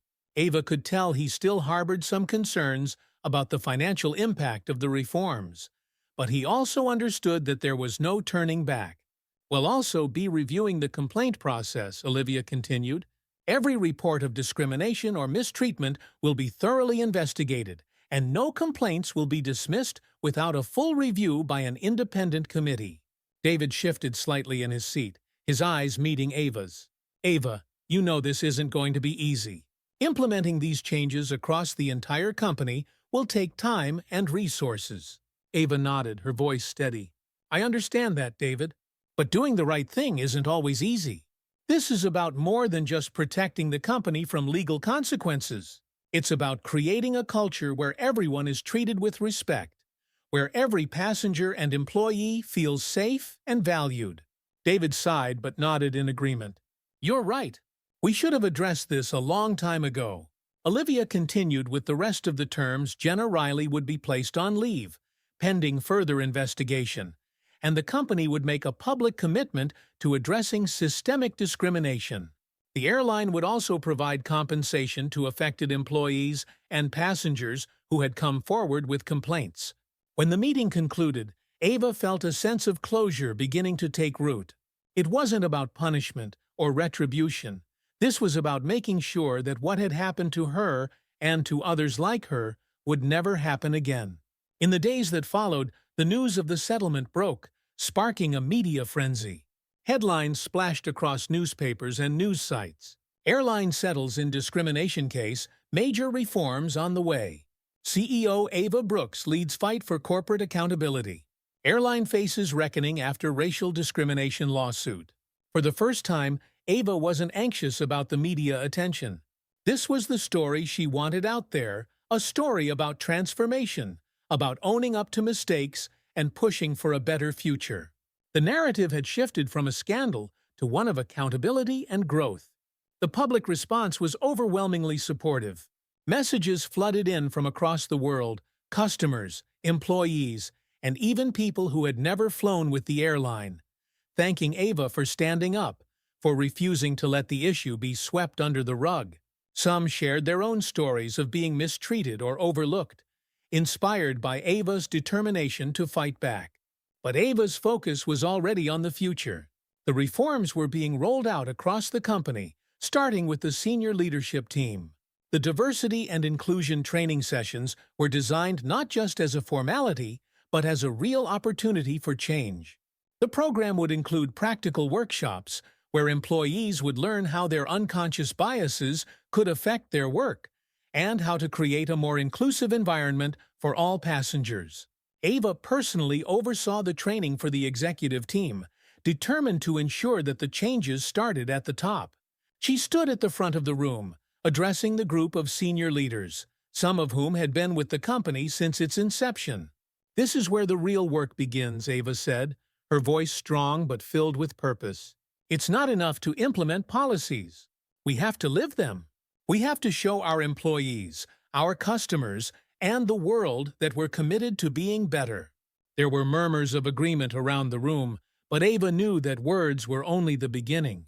Action was what mattered now. Real change required commitment, and she was prepared to lead that charge. A few weeks later, as the dust settled and the company began to adjust to the new changes, Ava found herself sitting in her office once again, looking out at the city skyline. The sun was setting, casting a warm glow over the buildings. The long journey, filled with emotional highs and lows, was finally beginning to pay off. Her phone buzzed with a message from Olivia. "Training sessions going well. Staff feedback is positive so far. We're making progress." Ava smiled, feeling a sense of quiet satisfaction. The path had been difficult, but every step had been worth it. The culture of the airline was shifting, little by little, toward one of fairness and respect. There was still much work to be done, but the foundation had been laid. A knock at the door pulled her from her thoughts. It was Christine Larkin, the former flight attendant who had come forward with her testimony. She had recently rejoined the airline in a new role, part of the newly formed Diversity and Inclusion Committee. "Ava, do you have a minute?" Christine asked, stepping into the office. "Of course," Ava replied, motioning for her to sit. Christine smiled, her eyes filled with a mixture of gratitude and pride. "I just wanted to thank you for everything. I never thought I'd have the courage to speak up, but you made that possible. And now things are really changing." Ava's smile widened. "You don't have to thank me, Christine. You're the one who had the courage to come forward. This change, it's because of all of us."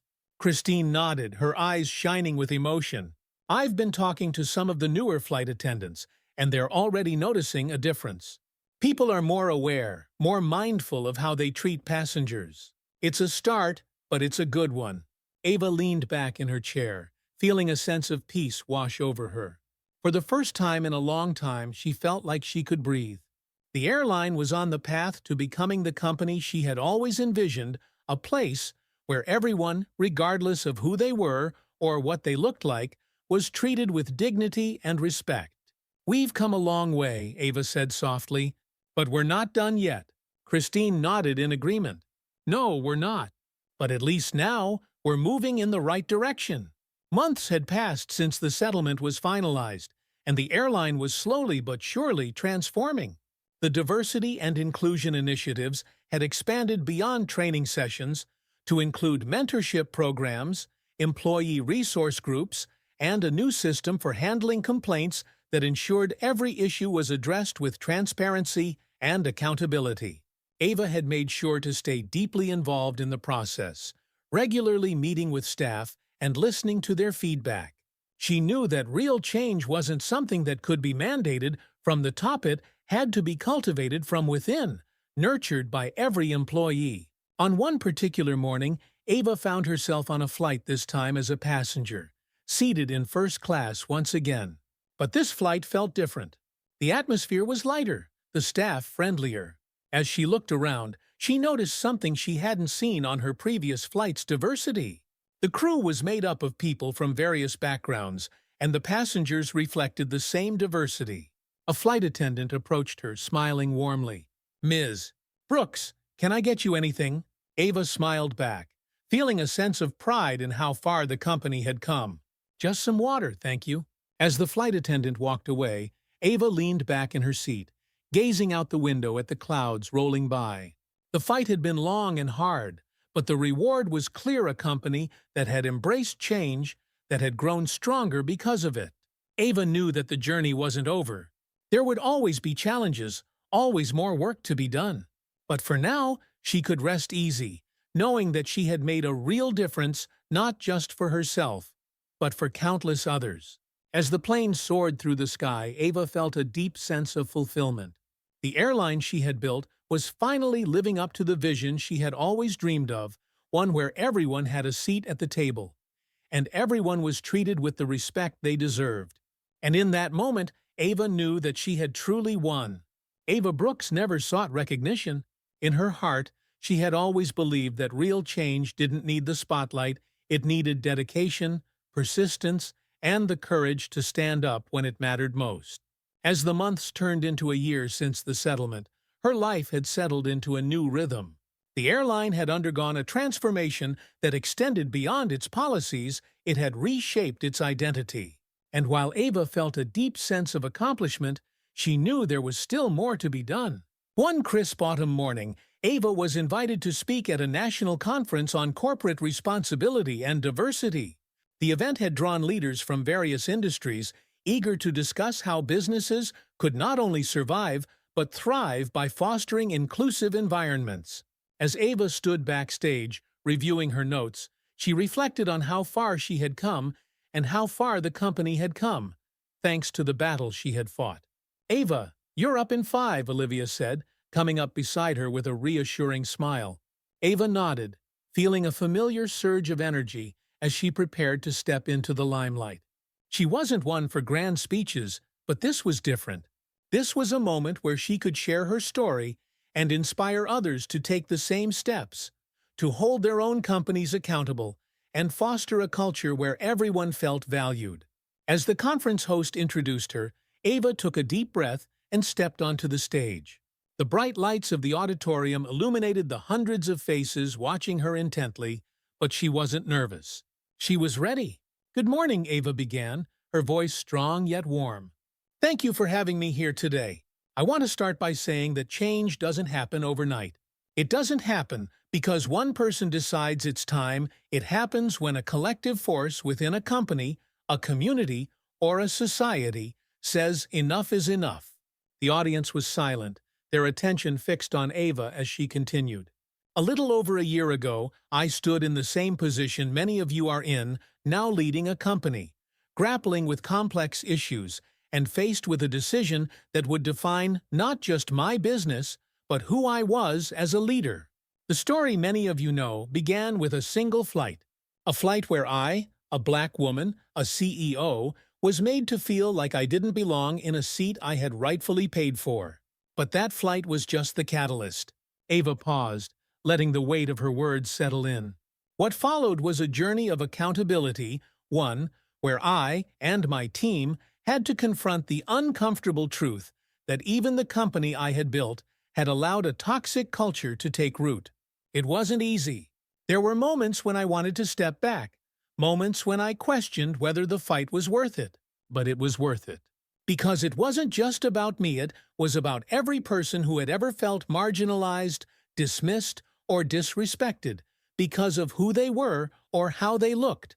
The audience remained silent, hanging on to every word. The auditorium was packed, the hum of conversation filling the air as Marcus stood backstage, waiting for his turn to speak. "We've implemented diversity and inclusion training across every level of our company, restructured our complaint processes to ensure that no voice goes unheard, and fostered an environment where our employees and passengers know that they are valued.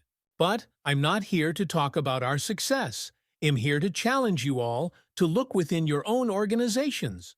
Because the truth is, this issue isn't isolated to one company, one industry, or one country." A few heads nodded in agreement. Ava could feel the connection she was building with the room. "This isn't just about doing what's good for business, though. Let me assure you, it is good for business. It's about doing what's right. It's about standing for something, even when it's difficult, even when it's uncomfortable. As leaders, We have the power to create environments where everyone, regardless of race, gender, background, or status, feels like they belong. Ava took another breath, softening her tone as she prepared to close. It took one moment, one incident, to start the change within my company. But it took the commitment of many, my legal team, my employees, my fellow leaders, to see that change through. I ask each of you today to go back to your organizations and ask yourself, what kind of culture am I building? And is it one where every person feels respected? They had lived it too. The lights dimmed slightly, and the conference host returned to the stage, thanking Ava for her powerful words. As she walked off stage, Olivia was there to greet her, smiling with pride. "You were incredible," Olivia said, giving Ava a light pat on the back. "You might not love public speaking, but you have a gift for it." Ava laughed softly. "I just spoke from the heart. Hopefully, it makes a difference." Olivia nodded. "It will. Believe me, it will." Back at the office, life had settled into a new normal. Ava continued to oversee the company's transformation, but she had also shifted her focus to broader initiatives, helping other businesses implement the same reforms she had championed within her airline. Her work was no longer confined to her own company. She had become a voice for change across industries, a role model for other leaders who wanted to create inclusive environments. A few days after the conference, Ava received an unexpected email. It was from Jenna Riley. "Ava, I hope this message finds you well. I've been thinking a lot about everything that happened over the past year. It's taken me a long time to process, but I wanted to reach out to thank you. Not for what happened, but for showing me what accountability looks like. I've been doing a lot of reflecting, and I've started working on myself. I've enrolled in a course on cultural sensitivity and inclusion, and am taking steps to understand how my actions affected you and others. I realize now that I was part of the problem, and for that, I am truly sorry. I don't expect forgiveness, but I wanted you to know that I'm committed to becoming better. I hope that in time, I can be part of the solution. Thank you again, Jenna." Ava read the email twice, absorbing Jenna's words. It was clear that Jenna had gone through her own journey of self-reflection, a journey Ava had never expected her to take. Ava had already moved past the pain of that flight, but reading Jenna's message gave her a sense of closure she hadn't realized she needed. It wasn't about forgiveness. It was about knowing that change, real change, was possible, even for those who had been part of the problem. Ava replied simply, "I appreciate your message, Jenna. Wishing you the best on your journey." As the months rolled on, Ava's work continued to expand. She partnered with nonprofits focused on workplace diversity, spoke at universities, and even sat down with government officials to discuss policies that would encourage corporate accountability. Her airline had become a model for other companies looking to reform their practices, and Ava had become a leader not just in business, but in the fight for social justice. One evening, as she sat in her penthouse apartment, sipping tea and looking out at the city skyline, Ava felt a profound sense of peace. She had been through so much rising from humble beginnings, building a business empire and fighting against the injustices that had tried to hold her back. But she hadn't just fought for herself. She had fought for something larger, something that would outlast her. Her phone buzzed on the table. It was a text from Olivia. "We're receiving another award for our diversity initiatives. Congratulations, Ava. Your work is being recognized everywhere." Ava smiled softly, her heart full. She had never sought the accolades, but knowing that her efforts were making a difference filled her with pride. Her journey wasn't over, but for the first time in a long time, Ava felt that she had truly found her purpose. She wasn't just a businesswoman. She was a change-maker, someone who had taken the pain of her experiences and turned it into something powerful, something that would continue to ripple through the world long after her work was done. As Ava gazed out at the lights of the city, she whispered softly to herself, thinking of her late mother's words, "Keep going, Ava. Don't give up." And she wouldn't. Not ever. Ava Brooks' journey had taken her to places she never thought possible. The airline's transformation was well underway, and her influence had grown beyond the company she founded. She had become a national figure and advocate for corporate accountability, a voice for inclusion, and a symbol of resilience in the face of adversity. But for Ava, the work wasn't finished. In the months following the conference, Ava received requests to speak at panels, consult with other businesses, and even participate in discussions with lawmakers on the broader implications of diversity and inclusion in the workplace. She was excited, but also keenly aware that real change required more than just speeches, it required concrete action. One of the organizations that had been watching Ava's work closely was a leading civil rights group, the National Equity Initiative. Their mission was to promote systemic reforms in companies across the country, and they saw Ava as the ideal partner to help push forward a major campaign that would aim to enforce stronger policies around corporate discrimination. Ava received a personal invitation from the organization's president, Dr. Teresa Gardner, to meet and discuss how they could collaborate. Ava walked into the sleek offices of the National Equity Initiative, greeted warmly by Dr. Gardner herself. Teresa was a formidable woman, known for her deep knowledge of civil rights law and her relentless pursuit of justice. She had spent decades in the fight for racial and gender equality and had a reputation for creating long-lasting impact. "It's such a pleasure to finally meet you, Ava," Teresa said with a wide smile, shaking Ava's hand. "I've followed your journey with great admiration." "The pleasure is mine, Dr. Gardner," Ava replied, grateful for the opportunity. "I've been inspired by the work you've done. I think we can do something really meaningful together." They sat down in a bright conference room, its walls lined with framed photos of civil rights leaders. Teresa wasted no time diving into the heart of their meeting. "Ava, your work with the airline has set a precedent. You've demonstrated that one person can make a difference, and that corporate culture can be transformed. What we're trying to do is take that model and make it applicable to every industry.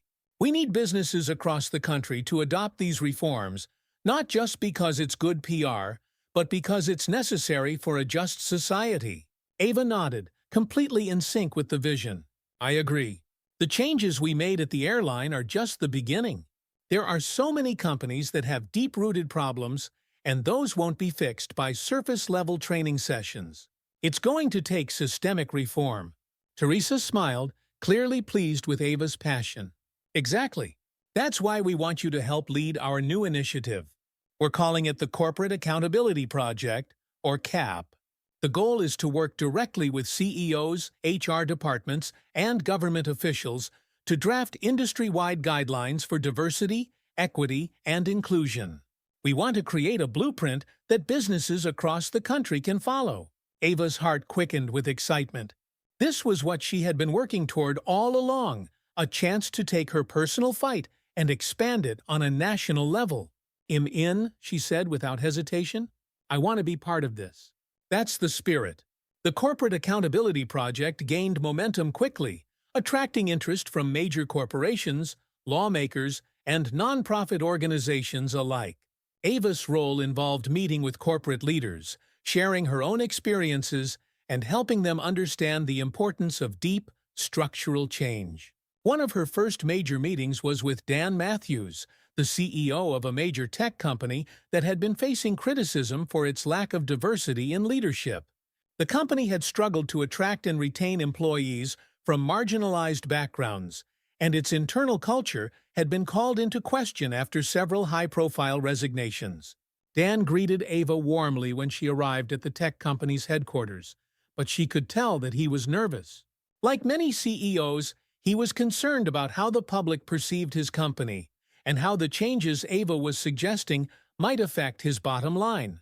"Look, Ava," Dan began as they sat down, "I get it. Diversity is important, and we've made some efforts, but it's hard. Our industry moves fast, and sometimes it feels like we don't have the luxury of focusing on these kinds of initiatives when we're just trying to stay competitive." Ava smiled, understanding the pressure Dan was under. But she wasn't going to let him off the hook. "Dan, I know you're trying to run a successful business. People look at me differently because of how I look, because of where my family is from." Dan's eyes flickered, and Ava could see that her words were resonating. She leaned in, her voice calm but firm. You don't have to choose between success and diversity. In fact, the two go hand in hand. The more diverse perspectives you have in the room, the more innovative your company will be. But you have to be willing to do the work, real, meaningful work. And that starts with leadership. It starts with you. Dan sat back in his chair, exhaling slowly. You're right. I know you're right. I guess I need help figuring out how to get there. Ava smiled, feeling the familiar sense of satisfaction that came with knowing she was making a difference. That's why I'm here. The Corporate Accountability Project began gaining traction in other industries as well: finance, healthcare, retail. Ava worked tirelessly with CEOs and executives to create individualized plans that would foster diversity and inclusion within their ranks. Each company had its own challenges, but Ava's approach was always the same: be direct, be honest, and be committed to change. Meanwhile, Ava's airline continued to thrive. The changes she had implemented were yielding positive results, with employee satisfaction at an all-time high and passenger complaint related to discrimination significantly reduced. The company's reputation had not only recovered, but had been strengthened by its commitment to inclusivity. Investors, once wary of the costs of reform, were now praising the airline's progressive stance and seeing the financial benefits of a happy, engaged workforce. Ava's schedule was relentless, but the rewards were undeniable. She had become more than just a CEO. She was a symbol of corporate reform, a leader who had turned her personal experience into a national movement. One evening, after a long day of meetings, Ava returned to her office and found an invitation waiting for her on her desk. It was from the White House. She opened the elegant envelope and read the message inside. Dear Ms. Brooks, the President of the United States requests the honor of your presence at a roundtable discussion on corporate diversity and inclusion to be held at the White House next month. Your leadership and contributions to this important issue have made a significant impact, and we would be honored to have your voice in this conversation. Ava sat down, stunned. She had never imagined that her journey would take her this far. From fighting a single battle on a flight to being invited to the White House to discuss national policies on corporate accountability, it was more than she had ever dreamed of. As she sat in the quiet of her office, the weight of the invitation settled in. This was no longer just about her airline, or even about the companies she had worked with through the Corporate Accountability Project. This was about shaping the future of the entire country's approach to diversity, inclusion, and fairness in the workplace. Ava picked up the phone and called Olivia. You're not going to believe this, she said, a smile spreading across her face. I just got invited to the White House. As Ava walked out of her office that day, the sun shining brightly above her, she felt a deep sense of peace. She had spent her life fighting for what she believed in, and now she could see the fruits of that labor everywhere she looked. Her legacy wasn't just in the companies she had transformed, or the policies she had helped implement. It was in the lives she had touched, the people who had found their voices, who had broken through barriers, and who were now carrying the torch forward. Ava smiled as she stepped into the bustling street, knowing that her work would live on through the countless leaders she had inspired. This was her legacy, a world where everyone had the opportunity to thrive, where diversity was celebrated, and where accountability was the foundation of every successful business. And even though the work was far from over, Ava knew that she had made a lasting difference. If you've been inspired by Ava's journey and want to hear more stories about leadership, accountability, and creating positive change in the world, make sure to subscribe to our channel. Together, we can continue spreading the message of inclusion and fairness and help build a world where everyone has the opportunity to succeed. Stay tuned for more stories of transformation and leadership, because real change begins with us. Hit that subscribe button and don't miss out on the next chapter of this incredible journey. It's about a system that has been built to ignore the needs of people of color. It's about a culture that allows bias to go unchecked, because it's easier to look the other way. The audience was silent, their attention fully on Marcus. But we can change that, he continued. We've seen it happen before. When we come together, when we hold institutions accountable, we can make real progress. But it's not going to happen overnight. It's going to take sustained effort, and it's going to take all of us. When Marcus finished his speech, the applause was thunderous. He had become more than just a survivor of discrimination. He was now a leader in the fight to dismantle the very systems that had harmed him, and so many others. Later that evening, Marcus sat in his hotel room, reflecting on the journey that had brought him to this point. From that first encounter with Gary Matthews at Green Hill Pharmacy to standing in front of national leaders calling for systemic reform, his life had changed in ways he never could have imagined. He thought about the people he had met along the way: Sarah, Darren, Olivia Reed, the other victims who had come forward to share their stories. Each of them had played a part in this fight, and each of them had helped to push the needle of justice forward, even if just a little. Marcus pulled out his notebook, a habit he had developed during the lawsuit, where he jotted down thoughts and reflections. He opened to a blank page and began to write. Change is slow, but it's happening. Every fight, every voice, every story, it all adds up. I never wanted to be the face of anything, but now that I'm here, I can't turn back. We can't turn back. The fight for justice is hard, but it's the only fight worth having. He closed the notebook, feeling a sense of calm wash over him. The road ahead was long, but for the first time in a long time, Marcus felt at peace with where it was leading him. The more Marcus involved himself in national advocacy, the more he realized that systemic change required collaboration between different sectors of society.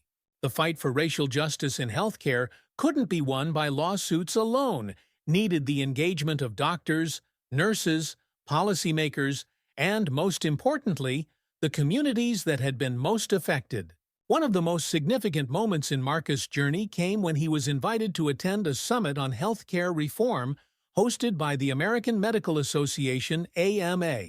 Healthcare leaders from across the country were gathering to discuss how to address racial disparities in patient care, and Marcus had been asked to participate in a panel alongside healthcare professionals and other advocates. Walking into the Grand Conference Hall in Chicago, Marcus couldn't help but feel a sense of both awe and apprehension. The stakes felt higher than ever. He wasn't just fighting for his own justice anymore, he was pushing for a transformation of the entire healthcare system. And now he would be standing alongside some of the most powerful voices in the field. As the panel discussion began, Marcus listened carefully to the doctors and policy experts who spoke before him. They talked about the data, the studies that showed how patients of color were less likely to receive adequate care, how their pain was often underestimated, how their symptoms were dismissed. But what was missing from the conversation, Marcus realized, was the human side, the lived experiences of the people who had suffered because of these biases. When it was his turn to speak, Marcus stood and took a deep breath. He could feel the eyes of the room on him, and once again, that familiar nervousness crept up his spine. But he had learned to harness that feeling. "I've heard a lot of great ideas here today," Marcus began, his voice steady but passionate. "But we can't forget the people who live this every day. The people who walk into clinics and hospitals and pharmacies and feel like they're not being seen. I'm not a doctor, but I am someone who has lived through this. I've been treated like a criminal for doing nothing more than asking for the same treatment anyone else would get. And that experience isn't unique to me." The room was silent, and Marcus could see that his words were hitting their mark. "We can talk about policy and data all day," Marcus continued, "but if we don't acknowledge the real stories, the real people behind those numbers, we'll never get anywhere. What we need is to build bridges between healthcare providers and the communities they serve, between those in power and those who've been silenced. We need empathy, we need understanding, and we need accountability." The applause that followed was polite but genuine. As Marcus sat down, he knew that the fight ahead would be just as tough as the battles he'd already fought. But he also knew he wasn't alone anymore. He was working with people who shared his vision for a better, more equitable future. The national advocacy work had taken Marcus across the country, from Washington, D.C. To Chicago to state capitals where he met with local lawmakers. But through it all, Riverton remained his anchor. No matter how far his fight took him, he always came back home. On one of his returns to Riverton, Marcus was surprised to see just how much had changed in the years since his court victory. The small town had started its own conversations about racism, spearheaded by local leaders and community groups. People who had once stayed silent about their own experiences were now speaking up, sharing their stories in town hall meetings and community forums. One of the most encouraging developments was that Green Hill Pharmacy, under new management, had implemented a comprehensive anti-bias training program for its employees. Gary Matthews was long gone, but the pharmacy had taken steps to rebuild trust with the community. It wasn't a perfect solution, but it was progress. One afternoon, as Marcus strolled through downtown Riverton, he saw Olivia Reed, the reporter who had first written his story. She was sitting outside a cafe, sipping a coffee and reading a book. "Marcus," Olivia called, waving him over. "How's the big-time Advocate?" Marcus smiled as he approached her table. "I wouldn't call it that," he said, sitting down. "I'm just trying to do my part." "Don't be modest," Olivia said, her eyes twinkling. "You've done more than just your part. People around here are starting to pay attention. You've made a real difference." Marcus glanced down the street, where people moved about their day as if nothing had changed. But he knew better. Underneath the surface, Riverton had shifted. "I just hope we can keep the momentum going," he said. "It's easy to start these conversations, but keeping them alive, that's the hard part." Olivia nodded. "True, but look at where we were a year ago. No one in this town was even talking about racial bias, let alone doing something about it. And now people are aware. They're engaged. That's because of you." Marcus smiled, grateful for her words. "I guess you're right. I miss him." Marcus paused, considering the question. He had been so focused on the immediate battles, the lawsuit, the advocacy work, that he hadn't had much time to think about the future. But now, as things began to settle, he realized he had a new path ahead of him. "I think I'm going to keep teaching," Marcus said. "But I also want to keep working on this issue, both here in Riverton and nationally. There's so much more to be done, and I want to be a part of it." Olivia smiled. "I had a feeling you'd say that." As the months went on, Marcus continued to split his time between his teaching job in Riverton and his advocacy work on a broader scale. But more and more, he found himself drawn to the local community, the place where it had all started. He began working closely with local organizers, helping to create programs that addressed racial inequality in all aspects of Riverton life, not just healthcare, but education, law enforcement, and local businesses. The goal was to create a town where everyone, regardless of their background, could feel safe and respected. One of the most important initiatives Marcus helped launch was a youth mentorship program, pairing local high school students with mentors who could provide guidance and support. Many of these students, particularly those from marginalized communities, lacked access to the resources and opportunities they needed to succeed. Marcus saw the program as a way to give back to the community that had shaped him and to invest in the next generation. During one of the program's mentorship sessions, Marcus sat with a group of students, listening as they shared their thoughts on race, opportunity, and the future. One young man, a quiet kid named Jamal, raised his hand. "Mr. James," Jamal began hesitantly, "I know you went through a lot with that case at Green Hill. Do you ever feel like you made the right choice? Like, was it worth it?" The question took Marcus by surprise, but after a moment, he nodded. "Yes," he said, his voice firm. "It was hard, and there were times when I doubted myself. But in the end, I know I did the right thing." The foundation became a beacon of hope for those who needed it most, a testament to Tom's legacy and to the power of redemption. It's uncomfortable and it's scary, but if we don't stand up for ourselves and for others, nothing ever changes. Jamal looked thoughtful, nodding as he absorbed Marcus' words. "That's why we're all here today," Marcus continued, looking around at the students. "You all have the power to make a difference. It might not seem like it now, but one day, when you're faced with a choice to stand up or stay silent, you'll know what to do." The room was quiet, But Marcus could see the impact his words had on the students. They were listening. They were learning. And that was the most important thing. As Marcus reflected on everything he had accomplished, the lawsuit, the advocacy, the mentorship program, he realized that his life had taken on a new purpose. He was no longer just a teacher in a small town, he was a leader, an advocate, and a voice for those who had been silenced for too long. But through it all, Marcus remained humble. He knew that the fight for justice was far from over, and that every victory was just one step in a much larger journey.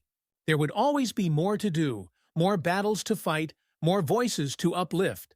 One evening, as he sat on his front porch, watching the sun set over Riverton, Marcus allowed himself a moment of peace. The road ahead would be challenging, but for the first time in a long time, he felt ready for whatever came next.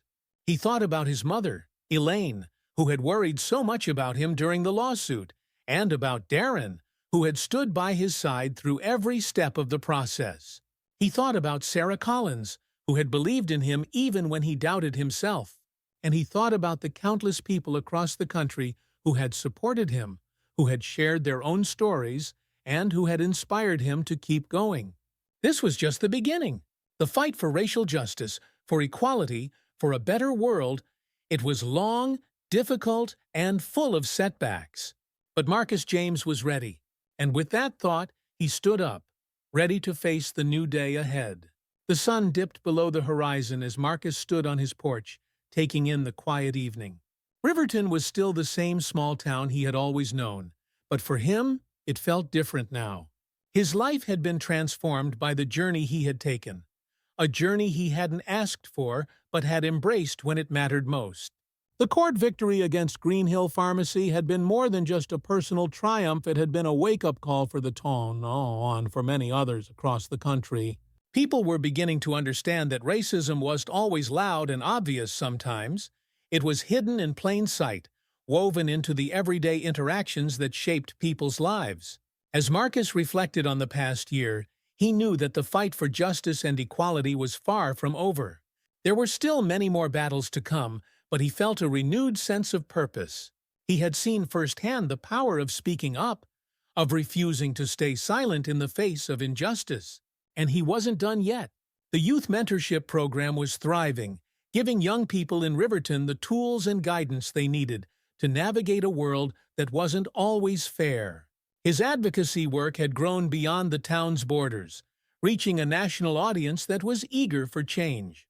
And through it all, Marcus remained grounded in his core belief that standing up for what was right was always worth the cost. His phone buzzed with a new message from Darren. "You ready for tomorrow? Big rally in the city." Marcus smiled. There was always something on the horizon, always another step to take. He typed back, "I'll be there. Let's keep this going."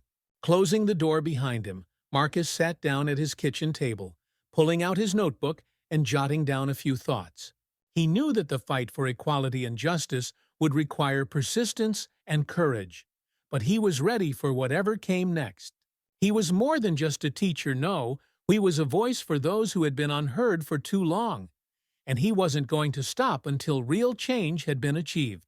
With a deep breath, Marcus closed the notebook, stood up, and walked toward the future with a quiet but determined resolve. Thank you for reading Marcus' Journey. If you've enjoyed this story and want to be part of more inspiring journeys and creative stories, be sure to hit the subscribe button below to stay updated. Your support helps keep these stories going. As part of this foundation, part of this family, and that will never change. Rachel nodded, her eyes full of gratitude and love. "I'm glad we found our way back to each other, Mary. I'm glad we built this together." Mary's throat tightened with emotion. "So am I," she whispered.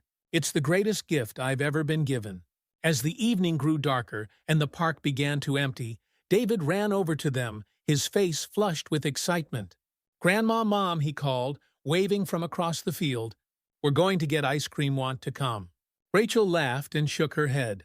"You go ahead, sweetie. We'll catch up in a bit." David grinned and gave them a thumbs up before running off with his friends, leaving Mary and Rachel alone on the bench, the quiet of the evening settling around them. For a while they sat in companionable silence, watching the sky turn from orange to pink to deep purple. The oak tree they had planted for Tom stood tall and strong nearby, its branches swaying gently in the breeze. It had grown so much over the years, just like their family, steady, resilient, and rooted in love. After a long moment, Rachel broke the silence, her voice thoughtful. "I've been thinking about the future," she said quietly. Mary glanced at her, sensing the seriousness in Rachel's tone. "What about it?" Rachel smiled faintly. "About what's next for the foundation, for David, for all of us." Mary listened intently, knowing that Rachel's words held the weight of something important. "I've been thinking," Rachel continued, "that maybe it's time for David to start thinking about college. He's been talking a lot about studying social work, or maybe even education. He wants to help kids, just like the foundation does." Mary's heart swelled with pride. "That's wonderful," she said, her voice full of warmth. "He's got such a big heart, just like Tom." Rachel nodded. "He does, and I think he's ready for the next step. But I also think it's time for me to take a step back from the foundation. I've been running things for a long time, and while I love it, I want to focus more on David and what comes next for him." Mary's breath caught in her throat. She hadn't expected this, but as she looked at Rachel, she saw the wisdom in her words. Rachel had poured her heart and soul into the foundation for years, and now it was time for her to shift her focus. David was growing up, and Rachel wanted to be there for him as he took on the challenges of adulthood. "I understand," Mary said softly. "But what about the foundation? You've been the heart of it." Rachel smiled warmly. "The foundation has a life of its own now. We've built something that can carry on without us being there every day. And besides, he'll still be involved, just not as much as before."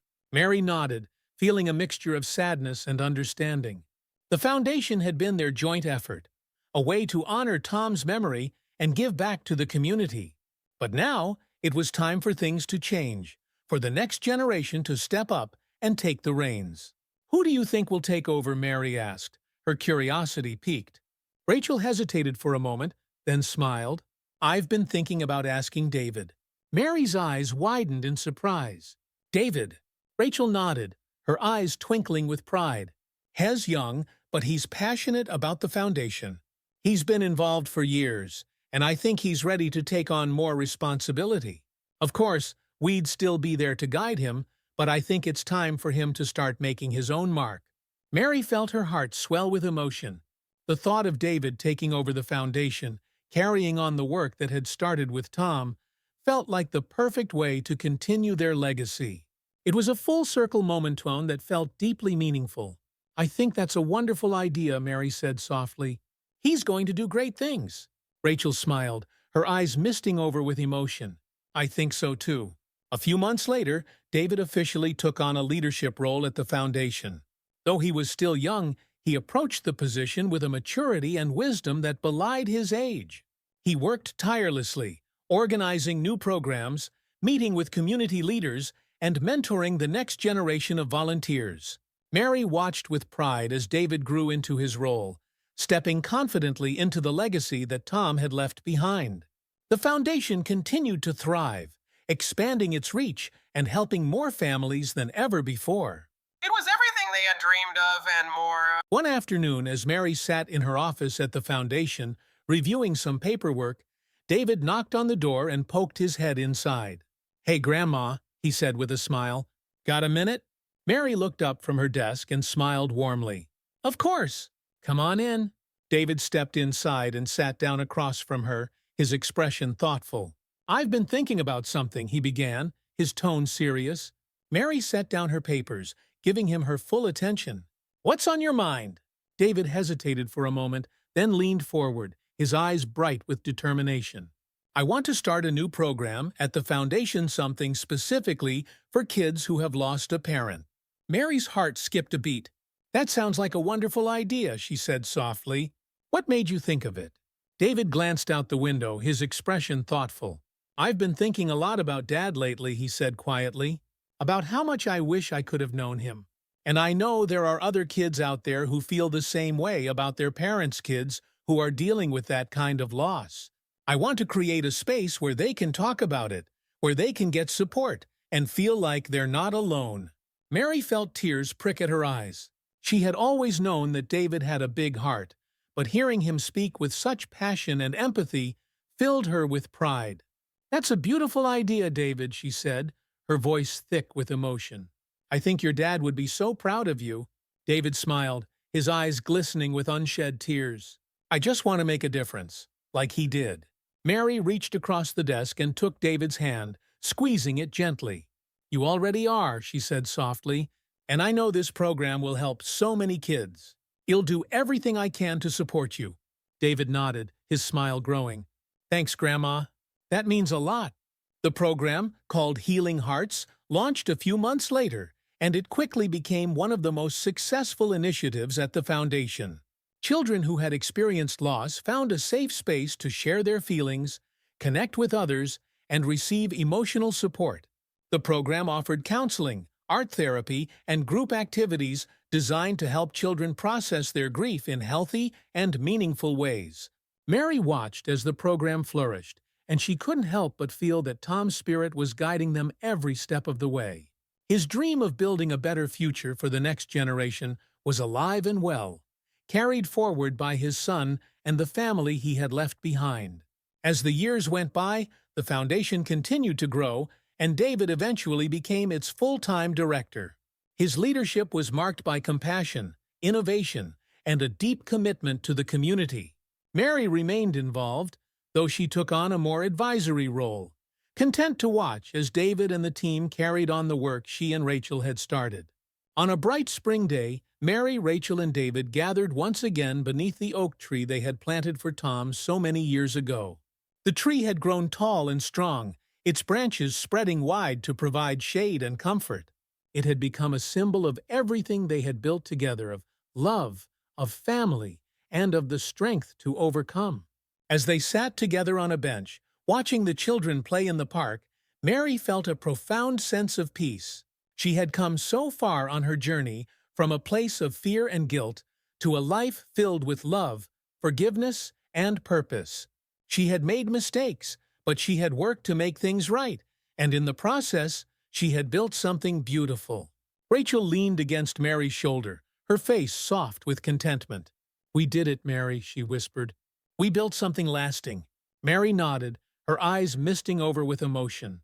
"We did," she whispered, "and it's all because of Tom." David, sitting across from them, smiled warmly. "Here's the reason we're all here," he said quietly. "And we're going to keep his legacy alive for as long as we can." Mary's heart swelled with pride and love. She had been given a second chance, and she had made the most of it. She had found redemption, not just for herself, but for her family and her community. As the sun began to set, casting a golden glow over the park, Mary looked up at the oak tree, its leaves rustling gently in the breeze. She thought of Tom, of everything he had stood for, and she smiled. His legacy would live on, through the foundation, through David, and through the love that had brought them all together. And for Mary, that was enough. Do you believe in second chances?